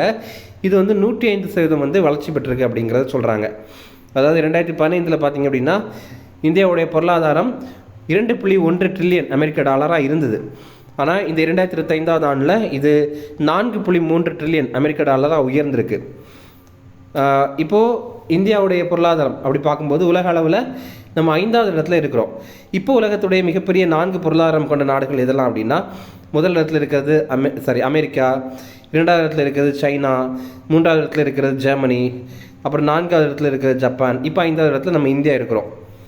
சர்வதேச நாணய நிதியம் அமைப்பு வெளியிட்ட ரிப்போர்ட் தான் இந்த ஒரு ரிப்போர்ட். அடுத்தது இது முக்கியமான கொஸ்டின். தமிழ்நாடு தற்போது எத்தனையாவது முறையாக பொருளாதார ஆய்வறிக்கை தாக்கல் செய்துள்ளது? இதற்கான ஆன்சர் முதல் முறை. நம்ம இந்தியாவிலேருந்து முதல் முறையாக நம்ம தமிழ்நாட்டிலேருந்து முதல் முறையாக பொருளாதார ஆய்வறிக்கை வந்து தாக்கல் பண்ணியிருக்காங்க. இதை பற்றி டீட்டெயிலாக பார்க்கலாம். மாநில திட்டக்குழு தான் இதை வந்து தயாரித்திருக்காங்க. இந்த திட்டக்குழுவுடைய அலுவல் சார் துணைத் தலைவர் யார் அப்படின்னா உதயநிதி ஸ்டாலின் அவர்கள். அதுவே செயல் துணை தலைவர் யார் அப்படின்னா ஜெயரஞ்சன் அப்படிங்கிறவர். இந்த ஜெயரஞ்சன் இவருடைய பேர் தான் ரொம்ப முக்கியமானது. அப்போ இவர் துணைத் தலைவர் அப்படின்னா தலைவர் யார் அப்படின்னா தலைவர் நம்முடைய முதல்வர் ஸ்டாலின் தான். ஓகே, இந்த எக்கனாமிக் சர்வேல என்ன குறிப்பிட்டிருக்காங்க அப்படின்னா 2023-24 நிதியாண்டில் தேசிய மொத்த உள்நாட்டு உற்பத்தி, அதாவது இந்தியாவுடைய ஜிடிபியில் தமிழ்நாட்டுடைய பங்களிப்பு 9.21% இருக்குது அப்படிங்கிறத தெரிவித்திருக்காங்க. அப்புறம் இந்தியாவுடைய உள்நாட்டு உற்பத்தியில், அதாவது இந்தியாவில் உள்நாட்டு உற்பத்தி துறையில் மேனுஃபேக்சரிங் செக்டர் இருக்குல்ல, இதில் வந்து தமிழ்நாட்டுடைய பங்களிப்பு மட்டும் 11.90% இருக்குது அப்படின்ற மாதிரி சொல்லியிருக்காங்க. அப்புறம் நம்ம தமிழ்நாட்டுடைய மாநில ஜிடிபி இருக்குல்ல, அதுதான் ஜிஎஸ்டிபி அப்படின்னு சொல்லுவாங்க. இல்லை எந்தெந்த துறைகள் எவ்வளோ பங்களிப்பு பண்ணுறாங்க அப்படின்னு பார்த்தீங்க அப்படின்னா பிரைமரி செக்டார், அதாவது விவசாயம், இந்த மாதிரி பேசிக்கான பிரைமரி செக்டார் இருக்குல்ல, இது பார்த்தீங்க அப்படின்னா 13% பங்களிப்பு பண்ணுறாங்க. அடுத்தது செகண்டரி செக்டார், அதாவது மேனுஃபேக்சரிங் செக்டார், உற்பத்தி துறை அப்படின்னு சொல்லுவாங்கல்ல, அது வந்து 33.37% வந்து பங்களிப்பு பண்ணுறாங்க. அப்புறம் வந்து சேவைத்துறை, சர்வீஸ் செக்டார் அப்படிங்கிறது 53.63% பங்களிப்பு வந்து வழங்குறாங்க. நம்ம மாநிலத்துடைய உள்நாட்டு உற்பத்தி எவ்வளோவா இருக்குது அப்படின்னா ரூபாய் 27.22 லட்சம் கோடி அளவில் இருக்குது. 2024-25 நம்ம மாநிலத்துடைய உண்மையான வளர்ச்சி விகிதம் இது 8.33% இருக்குது அப்படின்றத சொல்லியிருந்தாங்க. ஆனால் பார்த்தீங்கன்னா நம்ம மத்திய அரசுடைய புள்ளியியல் துறை என்ன சொல்லியிருக்காங்க அப்படின்னா இல்லை இது அதுக்கும் மேலே தான் இருக்குது, 9.69% இருக்குது அப்படின்ற மாதிரி சொல்லியிருந்தாங்க. அடுத்தது பேரளவிலான வளர்ச்சி விகிதம், அது பார்த்திங்க அப்படின்னா நம்ம 13.71% வந்து இருக்குது அப்படின்ற மாதிரி கணித்திருந்தோம். ஆனால் இதுக்குமே மத்திய அரசு தரப்பில் என்ன சொல்கிறாங்க அப்படின்னா இல்லை இது வந்து 14.02% இருக்குது அப்படிங்கிற மாதிரி சொல்லியிருந்தாங்க. அப்போ நம்ம கணித்தது வரைக்குமே ரொம்ப அதிகமாக தான் நம்ம பொருளாதார வளர்ச்சி வந்து இருக்குது அப்படிங்கிறது தான் இதோடைய அர்த்தம். அதே மாதிரி பணவீக்கம், இன்ஃப்ளேஷன் அப்படிங்கிறது 2019-20 நிதியாண்டிலிருந்து 2023-24 நிதியாண்டு வரைக்கும் அப்படின்னு பார்க்கும்போது இந்திய அளவில் அது 4.85% இருந்திருக்கு. ஆனால் தமிழ்நாட்டில் ரொம்ப அதிகமாக தான் இருந்திருக்கு, 5.7% அப்படிங்கிற மாதிரி இருந்திருக்கு. அடுத்தது இதில் பாருங்கள், நம்ம தமிழ்நாடுடைய ஜிஎஸ்டிபி ஒவ்வொரு மண்டலங்களாக பிரித்திருக்காங்க. அதாவது நார்த் ஜோனில் பார்த்தீங்க அப்படின்னா நம்ம தமிழ்நாட்டிலேருந்து அதிகமான காசு எங்கேருந்து வருது அப்படின்னா நார்த் ஜோன்லேருந்து தான் வருது. நார்த் ஜோன் அப்படின்னா நமக்கு தருமபுரி, கிருஷ்ணகிரி, அதுக்கப்புறம் வேலூர், ராணிப்பேட்டை, சென்னை, இந்த மாதிரி பகுதியெல்லாம் இருக்குல்ல, அதெல்லாம் நார்த் ஜோன். இரண்டாவது அதிகமாக வெஸ்ட் ஜோன்லேருந்து வருது, அதாவது ஈரோடு, திருப்பூர், நாமக்கல், கோயம்புத்தூர், கரூர், இந்த மாதிரி ஏரியா இருக்குல்ல அது. மூன்றாவது அதிகமாக சவுத் ஜோன்லேருந்து வருது, அதாவது கன்னியாகுமரி, திருநெல்வேலி, இந்த ஏரியாலாம் இருக்குல்ல இதெல்லாம். அடுத்தது லாஸ்ட்டாக பார்த்தீங்க அப்படின்னா இந்த தஞ்சாவூர் பெல்ட்டில் இருக்குது பார்த்தீங்களா, அதாவது புதுக்கோட்டை, அப்புறம் தஞ்சாவூர், இந்த மாதிரிப்பட்ட ஏரியாலாம் அது கடைசி. ஓகே, அடுத்தது என்ன அப்படின்னா சமூக முன்னேற்ற குறியீடு, அப்புறம் உயர்கல்வி மொத்த சேர்க்கை விகிதம், இந்த இரண்டுலேயுமே நம்ம தமிழ்நாடு இந்திய அளவிலே முதல் இடத்துல இருக்கிறோம். அப்புறம் வறுமை நிலை 2005-06 2022-23 நிதியாண்டு வரைக்கும் நம்ம தமிழ்நாட்டுடைய வறுமை அப்போ வந்து 36.50% இருந்துச்சு. இப்போ அது வந்து 1.43% குறைந்திருக்கு. ஓகே, அடுத்தது இந்திய பொருளாதார வளர்ச்சியில் பெண்களின் பங்கு என்ற அறிக்கையை வெளியிட்ட அமைப்பு எது? இதற்கான ஆன்சர் நிதி ஆயோக். இப்போது இந்திய பொருளாதார வளர்ச்சியில் பெண்களுடைய பங்கு அந்த சம்பந்தமாக ஒரு ரிப்போர்ட்டை நிதி ஆயோக் அமைப்பு வெளியிட்டிருக்காங்க. தலைமை செயல் அதிகாரியான BVR சுப்பிரமணியம் அவர்கள் தான் வெளியிட்டிருக்காரு. கடந்த 5 ஆண்டுகளில், அதாவது 2019 2024 ஆண்டு வரைக்கும் வங்கி அப்புறம் நிதி நிறுவனங்களில் பெண்கள் கடன் வாங்குறது 22% வந்து அதிகமாக இருக்குது அப்படிங்கிறத சொல்கிறாங்க. இது ஒரு விதத்தில் நல்லது தான். ஏன் அப்படின்னா நிறைய கடன் வாங்கி தொழில்கள் பண்ணுறாங்க, அவங்களுடைய முன்னேற்றத்திற்கு பயன்படுத்துகிறாங்க. இரண்டாவதாக வங்கி சாராத அமைப்புகளில் கந்து வட்டி இல்லை அப்படின்னா தெரிஞ்சவங்க இந்த மாதிரி கடன் வாங்குறதை விட இந்த மாதிரி கடன் வாங்குறது நல்ல விஷயம். எப்படின்னா நம்மளை வந்து ஏமாற்ற மாட்டாங்க முடிஞ்ச அளவுக்கு. அதுதான் ரொம்ப அதிகமாக கடன் வாங்குறது தமிழ்நாட்டில், இரண்டாவது அதிகமாக ஆந்திர பிரதேசத்தில். அடுத்தது 2024-25 சர்வதேச நாணய நிதியம் இந்தியாவுடைய பொருளாதார வளர்ச்சியை கணித்திருக்காங்க. அது 6.5% இருக்கும் அப்படின்னு கணித்திருக்காங்க. அதுவே 2025-26 நிதியாண்டுலையும் அவ்வளோதான் இருக்கும் அப்படின்ற மாதிரி கணித்திருக்காங்க. IMF அப்படின்னா இன்டர்நேஷ்னல் மானிட்டரி ஃபண்ட் அப்படிங்கிறது தமிழில் தான் சர்வதேச நாணய நிதியம் அப்படின்னு அழைக்கிறாங்க. இதோடைய தலைமையகம் வந்து அமெரிக்காவுடைய தலைநகரான வாஷிங்டன் டிசியில் இருக்குது. அடுத்தது வேர்ல்டு சம்பந்தமான கரண்ட் அஃபேர்ஸ் பார்க்கலாம். அமெரிக்காவின் அலுவல் மொழியாக எந்த மொழி அறிவிக்கப்பட்டது? இதற்கான ஆன்சர் ஆங்கிலம். அடுத்தது, தற்போது சுனிதா வில்லியம்ஸ் எந்த விண்கலம் மூலம் பூமிக்கு அழைத்து வரப்பட்டார்? இதற்கான ஆன்சர் டிராகன். இப்போ பார்த்தீங்கன்னா சுனிதா வில்லியம்ஸ் அப்புறம் பட்ச் வில்மோர் இவங்க 2 பேருமே நாசாவை சேர்ந்த விண்வெளி வீரர்கள். இதில் சுனிதா வில்லியம்ஸ் வந்து நம்ம இந்திய வம்சாவளியை சேர்ந்தவங்க. இவங்க 2 பேருமே போன ஆண்டு ஜூன் 5ஆம் தேதி சர்வதேச விண்வெளி மையத்திற்கு போயிருந்தாங்க. போயிங் நிறுவனத்துடைய ஸ்டார்லைனர் விண்கலம் மூலமாக தான் போயிருந்தாங்க. 8 நாட்களில் திரும்பி வராதா தான் பிளானு. ஆனால் தொழில்நுட்ப கோளாறுகள் காரணமாக திரும்பி வர்றதில் ரொம்ப தாமதம் ஏற்பட்டுச்சு. இப்போ பார்த்தீங்கன்னா 286 நாட்கள், கிட்டத்தட்ட 9 மாதங்களுக்கு பிறகு திரும்பி வந்திருக்காங்க. ஸ்பேஸ் எக்ஸ் நிறுவனத்திற்கு சொந்தமான டிராகன் விண்கலம் மூலமாக தான் இவங்க வந்து திரும்பி வந்திருக்காங்க. அடுத்தது, பாதுகாப்புத்துறை தொடர்பான கரண்ட் அஃபேர்ஸ் பார்க்கலாம். தற்போது எந்த விமானத்தில் அதிநவீன உயிர்காக்கும் அமைப்பு பரிசோதனை செய்யப்பட்டது? இதற்கான ஆன்சர் தேஜஸ். இப்போ பார்த்தீங்கன்னா தேஜஸ் விமானத்தில் அதிநவீன உயிர்காக்கிற அமைப்பு முறையை பரிசோதனை பண்ணியிருக்காங்க. என்ன அப்படின்னா, அது விமான பயணத்தின் போது விமானிகள் சுவாசிக்கிறதுக்கு ஆக்சிஜன் வந்து தேவைப்படுது.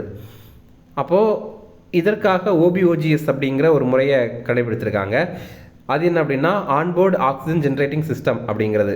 என்ன அப்படின்னா பயணத்தின் போதே, அதாவது விமான பயணத்தின் போதே ஆக்சிஜனை உற்பத்தி பண்ணுறதுக்கான வகையில் தான் இது அமைத்திருக்காங்க. இது வரைக்கும் பார்த்தீங்கன்னா ஆக்சிஜன் சிலிண்டரை கொண்டு போய் அங்கே வந்து சுவாசிப்பாங்க.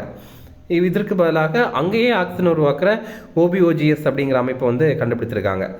இது லார்சன் அண்ட் டியூப்ரோ நிறுவனம் வந்து தயாரித்திருக்காங்க. அப்புறம் இதை பரிசோதனை பண்ணியிருக்காங்க. பெங்களூரை சேர்ந்த பாதுகாப்பு உயிரி பொறியியல் மற்றும் மின் மருத்துவ ஆய்வகம் தான் இதை வந்து உருவாக்கியிருக்காங்க, பரிசோதனை பண்ணியிருக்காங்க. இது DRDO அமைப்பு கீழே இருக்கிற அமைப்பு. DRDO அப்படின்னா பாதுகாப்பு ஆராய்ச்சி மற்றும் மேம்பாட்டு அமைப்பு, இங்கிலீஷில் defence research and development organisation அப்படிங்கிறது தான். 50,000 அடி உயரத்தில் இதை வெற்றிகரமாக பரிசோதனை பண்ணியிருக்காங்க. அடுத்தது, நாமிஸ் என்ற ஏவுகணையை வாங்க இந்திய ராணுவம் எந்த அமைப்புடன் ஒப்பந்தம் செய்தது? இதற்கான ஆன்சர் DRDO. நாமிஸ் அப்படின்னா knock anti tank missile system அப்படிங்கிறது, அதாவது பீரங்கியை எதிர்த்து தாக்குறதுக்கான ஒரு ஏவுகணை தான் இந்த ஒரு அமைப்பு. அடுத்தது, இந்திய விமானப்படைக்காக தேஜஸ் இலகு ரக போர் விமானங்கள் உருவாக்கும் அமைப்பு எது? இதற்கான ஆன்சர் HAL. HAL அப்படிங்கிறது ஹிந்துஸ்தான் ஏரோநாட்டிக்கல் லிமிடெட் அப்படிங்கிறது.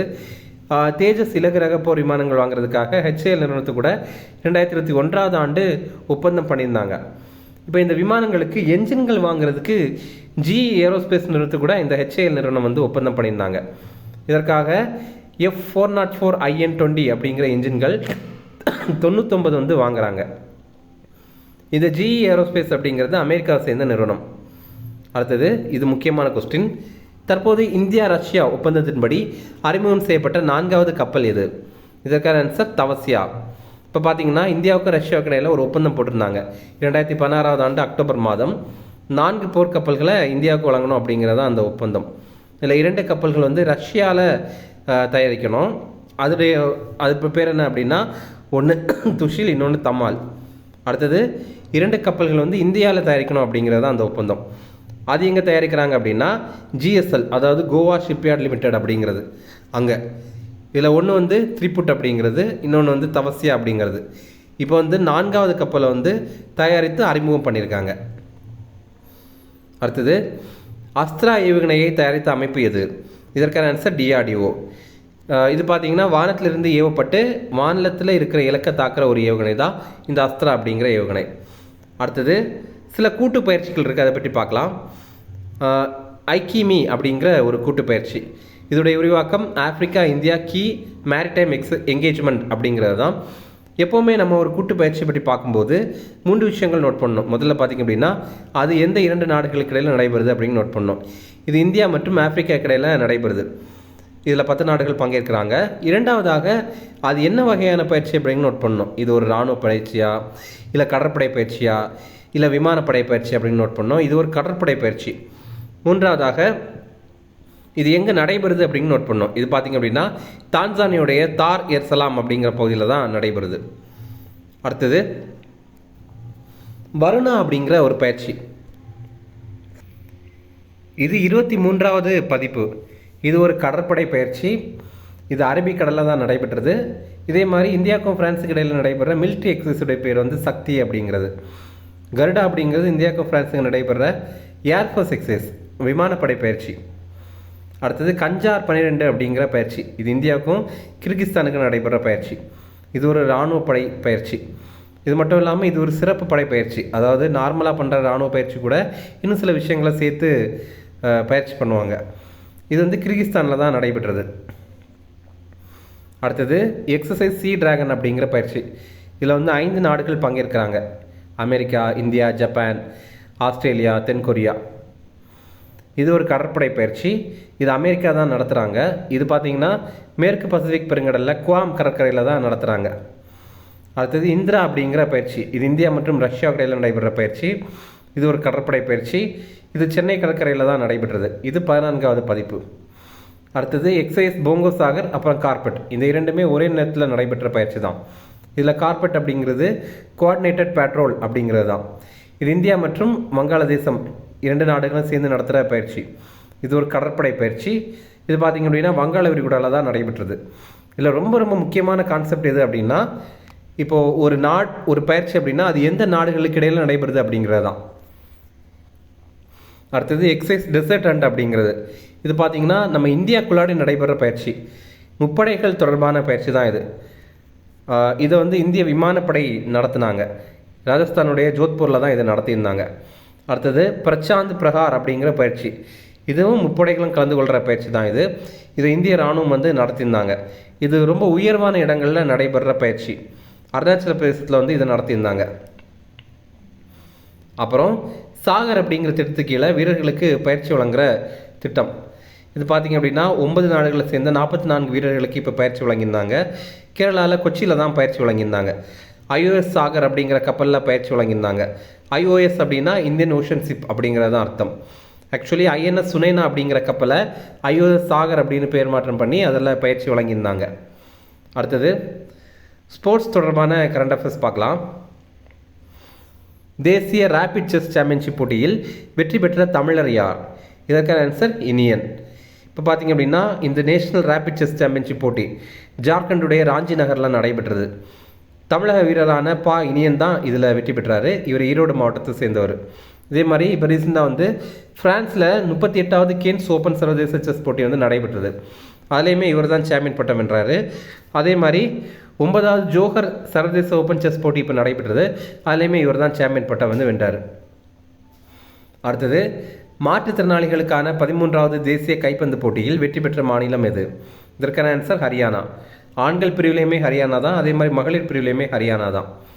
இது நாமக்கல் மாவட்டத்தில் திருச்செங்கோடில் தான் இந்த போட்டி நடைபெற்றது. அடுத்தது உலக செஸ் ஜூனியர் சாம்பியன்ஷிப் பட்டம் வென்ற தமிழக வீரர் யார்? இதற்கான ஆன்சர் பிரணவ் வெங்கடேஷ். இப்போ பார்த்தீங்கன்னா 20 வயதுக்குட்பட்டவங்களுக்கான உலக செஸ் சாம்பியன்ஷிப் போட்டி தான் இந்த ஒரு போட்டி. இது மாண்டினீக்ரோவில் தான் நடைபெற்றது. முதல் முறையாக இந்த போட்டியில் இந்தியாவிலேருந்து வெற்றி பெற்றவர் விஸ்வநாதன் ஆனந்த் 1987 வெற்றி பெற்றார். அப்புறம் 2008வது ஆண்டு அபிஜித் குப்தா வந்து வெற்றி பெற்றிருக்காரு. இப்போ 17 ஆண்டுகளுக்கு பிறகு வந்து இந்த பிரணவ் வெங்கடேஷ் அப்படிங்கிறவர் வெற்றி பெற்றிருக்காரு. அடுத்தது பிராக் மாஸ்டர்ஸ் செஸ் போட்டியில் வெற்றி பெற்றவர் இந்தியர் யார்? இதற்கான ஆன்சர் அரவிந்த் சிதம்பரம். இந்த போட்டி வந்து செக் குடியரசு நாட்டில் பிராக் அப்படிங்கிற பகுதியில் நடைபெற்றது. அடுத்தது தற்போது எங்குள்ள தெரு ரவிச்சந்திரன் அஸ்வின் தெரு என பெயர் மாற்றம் செய்ய முடிவு செய்யப்பட்டுள்ளது. இதற்கான ஆன்சர் சென்னை.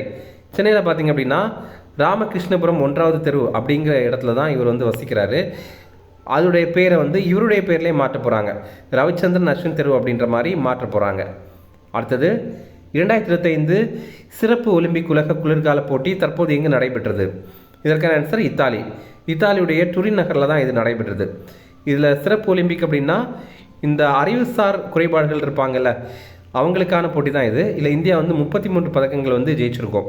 8 தங்கம், 18 சில்வர், அதுக்கப்புறம் வந்து 7 வெண்கலம். அடுத்தது சுனில் சேத்ரி எந்த விளையாட்டுடன் தொடர்புடையவர்? இதற்கான ஆன்சர் கால்பந்து. இவர் வந்து ஓய்வு அறிவித்தார். அதுக்கப்புறம் இவர் தன்னுடைய ஓய்வு முடிவு வந்து திரும்பி பெறதா அறிவிச்சிருக்காரு. இப்போ மறுபடியும் அவர் வந்து இந்தியா சார்பில் வந்து கால்பந்து போட்டிகளில் கலந்துக்கிறார். அடுத்தது தற்போது தன் ஓய்வை அறிவித்த சரத்கமல் எந்த விளையாட்டுடன் தொடர்புடையவர்? இதற்கான ஆன்சர் டேபிள் டென்னிஸ். இவர் 10 முறை தேசிய டேபிள் டென்னிஸ் சாம்பியன் பட்டம் வந்து வென்றிருக்காரு. இவர் நம்ம தமிழ்நாட்டை சேர்ந்தவர். அடுத்தது தற்போது தன் ஓய்வை அறிவித்த சுமித் ரெட்டி எந்த விளையாட்டுடன் தொடர்புடையவர்? இதற்கான ஆன்சர் பேட்மிண்டன். அடுத்தது மூன்றாவது மகளிர் பிரீமியர் லீக் போட்டியில் வெற்றி பெற்ற அணி எது? இதற்கான ஆன்சர் மும்பை இந்தியன்ஸ். இப்போது ஐபிஎல் இருக்கிற மாதிரி மகளிருக்காக WPL அப்படிங்கிறது இருக்குது, விமன் பிரீமியர் லீக் அப்படிங்கிறது தான். இதில் பார்த்தீங்க அப்படின்னா இந்த ஆண்டுக்கான இந்த போட்டியில் மும்பை இந்தியன்ஸ் வெற்றி பெற்றிருந்தாங்க. இறுதிப் போட்டியில் டெல்லி கேபிட்டல்ஸ் அணியை வந்து வீழ்த்தியிருந்தாங்க. ஆட்டத்துடைய சிறந்த வீராங்கனையாக மும்பை இந்தியன்ஸை சேர்ந்த ஹர்மன் பிரீத் கவுரை வந்து தேர்வு பண்ணியிருந்தாங்க. அதே நேரம் தொடருடைய சிறந்த வீராங்கனையாக மும்பை இந்தியன்ஸை சேர்ந்த நாட் ஸ்கைவர் பிரண்ட் அவங்கள வந்து தேர்வு பண்ணியிருந்தாங்க. இந்த போட்டி எங்கே நடைபெற்றது அப்படின்னா மும்பையில் பிரபோன் மைதானத்தில் தான் நடைபெற்றது. இதில் வந்து 2023 தான் முதல் முறையாக இந்த போட்டியை தொடங்கியிருந்தாங்க. அப்போ வெற்றி பெற்றது மும்பை இந்தியன்ஸ். அப்புறம் 2024 வெற்றி பெற்றது RCB. அப்புறம் 2025 ஆண்டு வெற்றி பெற்றது மும்பை இந்தியன்ஸ். அடுத்தது இரண்டாவது கேலோ இந்தியா பாரா விளையாட்டுப் போட்டிகள் 2025 பதக்கப்பட்டியலில் முதலிடம் பிடித்த மாநிலம் எது? இதற்கான ஆன்சர் ஹரியானா. இப்போ பார்த்தீங்க அப்படின்னா பாரா கேம்ஸ் அப்படின்னா மாற்றுத்திறனாளிகளுக்கான விளையாட்டு அப்படிங்கிறது தான். இப்போ இரண்டாவது கேலோ இந்தியா பாரா கேம்ஸ் வந்து இப்போ நடைபெற்றது, புதுடெல்லியில் தான் நடைபெற்றது. இதில் வந்து சின்னமாக உஜ்வாலா அப்படிங்கிற இந்த சிட்டுக்குருவியுடைய சின்னத்தை வந்து அறிவித்திருந்தாங்க. பதக்கப்பட்டியலில் முதலிடம் பிடித்தது ஹரியானா, இரண்டாம் இடம் பிடித்தது நம்ம தமிழ்நாடு, மூன்றாம் இடம் பிடித்தது உத்தரப்பிரதேசம். இதே மாதிரி கேலோ இந்தியா குளிர்கால விளையாட்டுப் போட்டிகள் அதுவுமே நடைபெற்று முடிந்தது. இதில் முதலிடம் பிடித்தது இராணுவம் அணி. நம்ம தமிழ்நாடு வந்து 5வது இடம் பிடித்திருந்தோம். இதில் வந்து இந்த சின்னமாக ஷினிஷி அப்படிங்கிறத அறிவித்திருந்தாங்க. இது ஒரு பனி சிறுத்தை, ஸ்னோ லெப்பர்ட். இந்த போட்டி வந்து 2 கட்டங்களாக நடைபெற்றது. இதில் வந்து முதல் கட்டம் பார்த்திங்க அப்படின்னா லடாக்கில் நடைபெற்றது. ஜனவரி 23ஆம் தேதியிலிருந்து 27ஆம் தேதி வரைக்கும் இந்த ஆண்டு நடைபெற்றது. இரண்டாம் கட்டம் வந்து ஜம்மு காஷ்மீரில் நடைபெற்றது. மார்ச் 9ஆம் தேதியிலிருந்து 12ஆம் தேதி வரைக்கும் நடைபெற்றது. அடுத்தது இரண்டாவது கபடி உலகக்கோப்பை போட்டி இது வந்து நடைபெற்றது. இது இங்கிலாந்தில் நடைபெற்றது. இது மார்ச் 17ஆம் தேதியிலிருந்து 23ஆம் தேதி வரைக்கும் நடைபெற்றது. இதில் ஆண்கள் பிரிவில் வெற்றி பெற்றது இந்தியா, மகளிர் பிரிவில் வெற்றி பெற்றதும் இந்தியா தான். இதை வந்து வேர்ல்டு கபடி அப்படிங்கிற அமைப்பு தான் நடத்தியிருந்தாங்க. இது வந்து முதல் முறையாக 2019 மலேசியாவில் நடத்தினாங்க. அப்போவுமே ஆண்கள் பிரிவில் வெற்றி பெற்றதும் இந்தியா தான், மகளிர் பிரிவில் வெற்றி பெற்றதுமே நம்ம இந்தியா தான். அடுத்தது ஹாக்கி இந்தியா விருதுகள். சிறந்த விளையாட்டு வீரர் விருது இது வந்து ஹர்மன் பிரீத் சிங் அவர்களுக்கு வழங்கியிருந்தாங்க. ஆக்சுவலி இந்த சிறந்த வீரர் விருது வந்து பல்பீர் சிங் சீனியர் அவருடைய பேரில் தான் வழங்குறாங்க. அதுவே இவர் வந்து இந்திய ஆண்கள் அணியுடைய கேப்டனாக இருக்கிறாரு. அதுவே சிறந்த விளையாட்டு வீராங்கனை விருது சவிதா புனியா அவர்களுக்கு வழங்கியிருந்தாங்க. இதுவுமே பல்பீர் சிங் சீனியர் அவருடைய பேரில் தான் வழங்குறாங்க. இவங்க வந்து இந்திய மகளிர் அணியுடைய கோல் கீப்பர். அடுத்தது 15வது ஹாக்கி இந்தியா சீனியர் பெண்கள் தேசிய சாம்பியன்ஷிப் போட்டி. இது வந்து ஜார்க்கண்ட் அணி தான் வெற்றி பெற்றிருக்காங்க. கடைசி போட்டி வந்து ஹரியானாவுடைய பஞ்ச்குலாவில் தான் நடத்தியிருந்தாங்க. முதல் முறையாக ஜார்க்கண்ட் மாநிலம் வந்து வெற்றி பெற்றிருக்காங்க. அதிக முறை வெற்றி பெற்றது நம்ம இந்திய ரயில்வே அணி. 2011ஆவது ஆண்டுலேருந்து இந்த போட்டி நடத்திட்டு இருக்காங்க. அடுத்தது 9வது ICC சாம்பியன்ஸ் கோப்பை போட்டி வந்து நடைபெற்றது இந்த ஆண்டு. இதில் வந்து வெற்றி பெற்றது இந்தியா தான். அதிக முறை வெற்றி பெற்றது நம்ம இந்தியா. 2002 நம்ம இந்தியா, 2013 நம்ம இந்தியா, அப்புறம் 2025 கூட நம்ம இந்தியா தான். இறுதிப் போட்டியில் நியூசிலாந்தை வீழ்த்தியிருந்தோம். இந்தியாவுடைய கேப்டன் வந்து ரோஹித் சர்மா, அவர் வந்து ஆட்ட நாயகனாக தேர்வு செய்யப்பட்டார். இந்த போட்டியை நடத்தின அமைப்பு வந்து பாகிஸ்தான் கிரிக்கெட் வாரியம். இது பாகிஸ்தானில் தான் இந்த போட்டி நடத்தியிருந்தாங்க. ஆனால் இந்தியா கலந்துக்கிற போட்டி மட்டும் ஐக்கிய அரபு அமீரகத்தில் வந்து நடைபெற்றது. இறுதிப் போட்டி வந்து ஐக்கிய அரபு அமீரகத்தில் இருக்கிற துபாய் சர்வதேச கிரிக்கெட் மைதானத்தில் தான் நடைபெற்றது. அடுத்தது உலக டேபிள் டென்னிஸ் கண்டெண்டர் 2025 போட்டி. இது ரொம்ப முக்கியமான போட்டி. இது நம்ம தமிழ்நாட்டில் நடைபெற்றது. நேரு உள் விளையாட்டரங்கம் இருக்குல்ல சென்னையில், அங்கே தான் இது நடைபெற்றது. மார்ச் 25ஆம் தேதியிலிருந்து 30ஆம் தேதி வரைக்கும் நடைபெற்றது. இதில் ஆண்கள் பிரிவில் வெற்றி பெற்றது தென்கொரியா நாட்டை சேர்ந்த ஓ ஜூன் சங் அப்படிங்கிறவர். அதுவே மகளிர் பிரிவில் வெற்றி பெற்றது ஜப்பானை சேர்ந்த மியா ஹரிமோட்டோ அப்படிங்கிறவங்க. அடுத்தது 2025 உலக பாரா தடகள கிராண்ட் ஃப்ரீ போட்டி. இது வந்து பார்த்திங்க அப்படின்னா புதுடெல்லியில் நடைபெற்றது. ஜவஹர்லால் நேரு மைதானத்தில் தான் நடைபெற்றது. இந்தியாவில் முதல் முறையாக இந்த போட்டி இப்போ தான் நடைபெற்றது. இதில் பதக்கப்பட்டியலில் முதலிடம் பிடித்து நம்ம இந்தியா மொத்தமாக 134 மெடல்கள் வந்து நம்ம ஜெயிச்சிருந்தோம். அடுத்தது 2025 துபாய் ஏடிபி சாம்பியன்ஷிப் போட்டி இப்போ நடைபெற்றது. இதில் இந்தியாவுடைய யூகி பாம்ரி மற்றும் ஆஸ்திரேலியாவுடைய அலெக்சி பாப்ரி இணை இவங்க வந்து வெற்றி பெற்றிருந்தாங்க. ஆண்கள் இரட்டையர் அணியில் தான் வெற்றி பெற்றிருந்தாங்க. இந்த போட்டி பார்த்திங்க அப்படின்னா ஐக்கிய அரபு அமீரகத்துடைய துபாய் நகரில் தான் நடைபெற்றது. அடுத்தது பெங்களூரு ஓப்பன் டென்னிஸ் போட்டி. இதில் வந்து ஆண்கள் இரட்டையர் பிரிவில் நம்ம இந்தியாவுடைய அனிருத் சந்திரசேகர் மற்றும் தைவான் நாட்டை சேர்ந்த ரேகோ இவங்க 2 பேரை சேர்ந்து வெற்றி பெற்றிருக்காங்க. அடுத்தது 52வது தேசிய கேரம் சாம்பியன்ஷிப் போட்டி இப்போ புதுடெல்லியில் நடைபெற்றது. இதில் ஆண்கள் அணியில் வெற்றி பெற்றது பிரசாந்த் மோர் அப்படிங்கிறவர். இவர் இந்திய ரிசர்வ் வங்கி அணி. அதுவே இவர் வந்து 2016 2018 இதில் எல்லாம் உலக கேரம் சாம்பியன் பட்டம் வந்து வென்றவர். அதுவே பெண்கள் அணியில் வெற்றி பெற்றது வந்து தமிழ்நாட்டு அணியை சேர்ந்த கீர்த்தனா அப்படிங்கிறவங்க. அடுத்தது இந்திய டூர் ஸ்குவாஷ் சாம்பியன்ஷிப் போட்டி அப்படிங்கிற போட்டி இது இப்போ சென்னையில் நடைபெற்றது. இப்போது ஸ்குவாஷ் அப்படிங்கிறது சுவரில் பந்தை அடித்து விட்டு அதுக்கப்புறம் அது திருப்பி வரும், அது திருப்பி அடிக்கிறது, அந்த மாதிரிப்பட்ட போட்டி தான் இது. இதில் ஆண்கள் பிரிவில் வெற்றி பெற்றது வீர் சோத்ரானி அப்படிங்கிறவர். இந்த போட்டியை நடத்துறது வந்து SRFI அப்படிங்கிறது squash rackets federation of India அப்படிங்கிற அமைப்பு. மகளிர் பிரிவில் வெற்றி பெற்றது அனாஹத் சிங் அப்படிங்கிறவங்க. அடுத்தது 23 வயதுக்குட்பட்டவருக்கான தேசிய கூடைப்பந்து போட்டி. இது முதல் முறையாக இந்த போட்டி வந்து இப்போ நடந்தது. இது பார்த்திங்க அப்படின்னா அஸ்ஸாமுடைய கவுஹாத்தியில் தான் இதை நடத்தியிருந்தாங்க. இதில் ஆண்கள் பிரிவில் வெற்றி பெற்றது ஹரியானா, மகளிர் பிரிவில் வெற்றி பெற்றது நம்ம தமிழ்நாடு. அடுத்தது புக்ஸ் அண்ட் ஆதர்ஸ் பார்க்கலாம். தியஸ்லஹி அப்படிங்கிற புத்தகம். இது வந்து எழுதினவர் கைலாஷ் சத்யார்த்தி அப்படிங்கிறவர். இது அவருடைய சுயசரிதை நூல். இது பார்த்திங்க அப்படின்னா அமைதிக்கான நோபல் பரிசு பெற்ற இந்தியர். 2014வது ஆண்டு இவர் பெற்றிருந்தார். அடுத்தது மார்ச் ஆஃப் க்ளோரி அப்படிங்கிற புத்தகம். இதை வந்து ஆறுமுகம் அப்படிங்கிறவர் எழுதியிருக்காரு. 1975வது ஆண்டு இந்தியா உலக ஹாக்கி கோப்பை போட்டியில் வெற்றி பெற்றது பற்றியது தான் இந்த புத்தகம். இப்போது ஹாக்கி இந்திய அமைப்புடைய தலைவராக இருக்கிறவர் திலீப் திர்கே அப்படிங்கிறவர். அடுத்தது சிஎஸ்கே பற்றி ஒரு புத்தகம், லியோ த அன்டோல்டு ஸ்டோரி அப்படிங்கிற புத்தகம். இது PS ராமன் எழுதியிருக்காரு. தமிழ்நாடு கிரிக்கெட் வாரியத்துடைய முன்னாள் துணைத் தலைவராக இவர் இருந்திருக்காரு. இப்போ வந்து தமிழக அரசுடைய தலைமை வழக்கறிஞராக இவர் தான் இருக்கிறார். அடுத்தது தமிழர் நிதி நிர்வாகம் தொன்மையும் தொடர்ச்சியும் அப்படிங்கிற நூல். இது ஒரு ஆவண நூல். சங்க காலத்திலிருந்து இப்போ சமூக நீதி காலம் வரைக்கும். சமூக நீதி காலம் அப்படின்னா இப்போ திமுகவுடைய ஆட்சியை தான் அப்படி சொல்கிறாங்க. தமிழர்களுடைய நிதி நிர்வாக சிறப்புகள் பற்றி தான் இந்த புத்தகத்தில் இருக்குது. அடுத்தது தமிழ் மற்றும் இந்தோ ஐரோப்பிய மொழிகளின் வேர்ச்சொல் ஒப்பீடு அகராதி அப்படிங்கிற ஒரு அகராதி. இதோடைய பாகம் 1 வெளியிட்டிருக்காங்க. மொத்தமாக வந்து 12 பாகங்கள் இருக்குது. இதை வந்து தமிழ்நாடு பாடநூல் மற்றும் கல்வியியல் பணிகள் கழகம் மற்றும் ஆக்ஸ்போர்ட் பல்கலைக்கழக பதிப்புத்துறை தான் அமைக்கிறாங்க.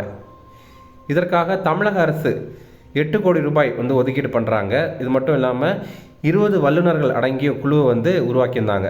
2022வது ஆண்டுலேருந்தே இந்த பணியில் தான் இவங்க வந்து இருக்காங்க. இதோடைய தலைவராக இருக்கிறவர் கு அரசேந்திரன் அப்படிங்கிறவர். அடுத்தது முக்கியமான 2 பேர் இறந்துட்டாங்க. ஒடிசா கவிஞரான ரமாகாந்த் ரத் அப்படிங்கிறவர் மரணம் எடுத்துட்டார். இவர் பத்மபூஷன் விருது பெற்றிருக்காரு. அப்புறம் சரஸ்வதி சம்மன் விருது கூட பெற்றிருக்காரு. சாகித்ய அகாடமி அமைப்புடைய துணைத் தலைவராக இருந்திருக்காரு. அப்புறம் நம்ம தமிழ்நாட்டை சேர்ந்த எழுத்தாளரான நாரம்பூநாதன் அப்படிங்கிறவர் மரணம் எழுந்துட்டார். இவர் வந்து தமிழக அரசுடைய ஊவேசா விருது கூட பெற்றிருக்காரு. இவருடைய நூல்கள் யானை சொப்பனம், திருநெல்வேலி, நீர் நிலம் மனிதர்கள், இந்த புத்தகங்கள்லாம் இவருடைய முக்கியமான புத்தகங்கள். அடுத்தது சில ஷார்ட் நியூஸ் டிஃபரன்ஸ் அதையுமே பார்க்கலாம். ஜெயமாலியா பாக்சி உச்சநீதிமன்றத்துடைய நீதிபதியாக நியமனம் செய்யப்பட்டிருக்காரு. இவர் கொல்கத்தா உயர்நீதிமன்றத்தில் நீதிபதியாக இருந்தவர். 2031வது ஆண்டு உச்சநீதிமன்ற தலைமை நீதிபதியாக இவர் பதவி வகிப்பார் அப்படின்னு எதிர்பார்க்குறோம். உச்சநீதிமன்ற நீதிபதிகள் எண்ணிக்கை இவரோட சேர்த்து 32+1. 32 அப்படின்னா உச்சநீதிமன்ற நீதிபதிகள். அந்த 1 அப்படிங்கிறது உச்சநீதிமன்ற தலைமை நீதிபதியை குறிக்குது. ஆனால் அனுமதிக்கப்பட்ட உச்சநீதிமன்ற நீதிபதிகளுடைய எண்ணிக்கை வந்து 33+1. இப்போ உங்களுக்கான கேள்வி, இப்போ உச்சநீதிமன்றத்துடைய தலைமை நீதிபதியாக இருக்கிறது யார் அப்படிங்கிறது தெரியும்னா கமெண்ட்ஸில் சொல்லுங்கள். அடுத்தது இந்திய நிலக்கரி உற்பத்தி 2024-25 நிதியாண்டில் 100 கோடி டன்னை வந்து எட்டியிருக்கு. முதல் முறையாக இது 100 கோடி டன்களை வந்து தாண்டி இருக்கு. இந்திய எரிபொருள் தேவையில் 55% வந்து நம்ம நிலக்கரியை சார்ந்து தான் இருக்கிறோம். 74% மின்சாரம் வந்து நிலக்கரி அடிப்படையில் தான் தயாரிக்கிறோம் இந்தியாவில். மத்திய நிலக்கரி மற்றும் சுரங்கங்கள் துறை அமைச்சர் வந்து கிஷன் ரெட்டி அப்படிங்கிறவர். அடுத்தது வங்கி சட்டங்கள் திருத்த மசோதா 2024 அப்படிங்கிறதுக்கு இப்போ நாடாளுமன்றத்தில் ஒப்புதல் வழங்கியிருக்காங்க. இதன் மூலமாக வங்கி கணக்குகளுக்கு வாரிசுதாரர்கள் இருக்காங்கல்ல, அது வந்து 4 பேர் வரைக்கும் நியமிக்க முடியும். அதே மாதிரி கூட்டுறவு வங்கிகளில் இயக்குநர்களுடைய பதவி காலத்தை 10 ஆண்டுகளாக நீட்டிக்க முடியும். இதுக்கு முன்னாடிலாம் பார்த்திங்கன்னா 8 ஆண்டுகள் தான் அது. அடுத்தது திரிபுவன் சஹாரி பல்கலைக்கழகம், இது அமைக்கிறதுக்கான மசோதா இது வந்து இப்போ மக்களவையில் நிறைவேற்றிட்டாங்க. இது பார்த்திங்கன்னா குஜராத்தில் அனந்த் அப்படிங்கிற பகுதியில் கூட்டுறவுத்துறைக்காக ஒரு பல்கலைக்கழகம் அமைக்கணும் அப்படிங்கிறது தான் இதோடைய நோக்கம். கூட்டுறவுத்துறைக்காக திறன் மிகுந்த பணியாளர்களை உருவாக்கணும் அப்படிங்கிறது தான் இதோடைய நோக்கமே. அடுத்தது எம்எஸ் சுவாமிநாதன் ஈரநில பசுமை பூங்கா, சென்னையில் ராமபுரத்தில் முதல்வர் ஸ்டாலின் வந்து இதை திறந்து வைத்தார். சதுப்பு நிலம் சார்ந்த உயிரினங்கள் அப்புறம் நீர்நிலைகள் எல்லாமே இங்கே இருக்குது. இந்த மக்கள் பார்வையிடுறதுக்காக 600 மீட்டர் நீளம் இருக்கிற பலகை நடைபாதையை அமைத்திருக்காங்க. அப்புறம் லாஸ்ட்டாக மின்னணு தொழிற்சாலைகள் காஞ்சிபுரம் மாவட்டத்தில் பிள்ளைப்பாக்கம், திருவள்ளூர் மாவட்டத்தில் மணலூர், இந்த 2 பகுதிகளையுமே அமைக்க போகிறோம் அப்படின்னு மத்திய அரசு தெரிவித்திருக்காங்க. ரூபாய் 1112 கோடி மதிப்பில் இதை வந்து அமைக்க போகிறோம் அப்படின்னு சொல்லியிருக்காங்க. மத்திய மின்னணுவியல் மற்றும் தகவல் தொழில்நுட்பத்துறை அமைச்சரான அஸ்வினி வைஷ்ணவ் தான் இதை தெரிவித்திருக்காரு. அவ்வளோதான் ஃப்ரெண்ட்ஸ். இது பார்த்திங்க அப்படின்னா முக்கியமான தினங்கள், அது நம்ம தனியாக ஒரு வீடியோவாக போட்டிருக்கோம்.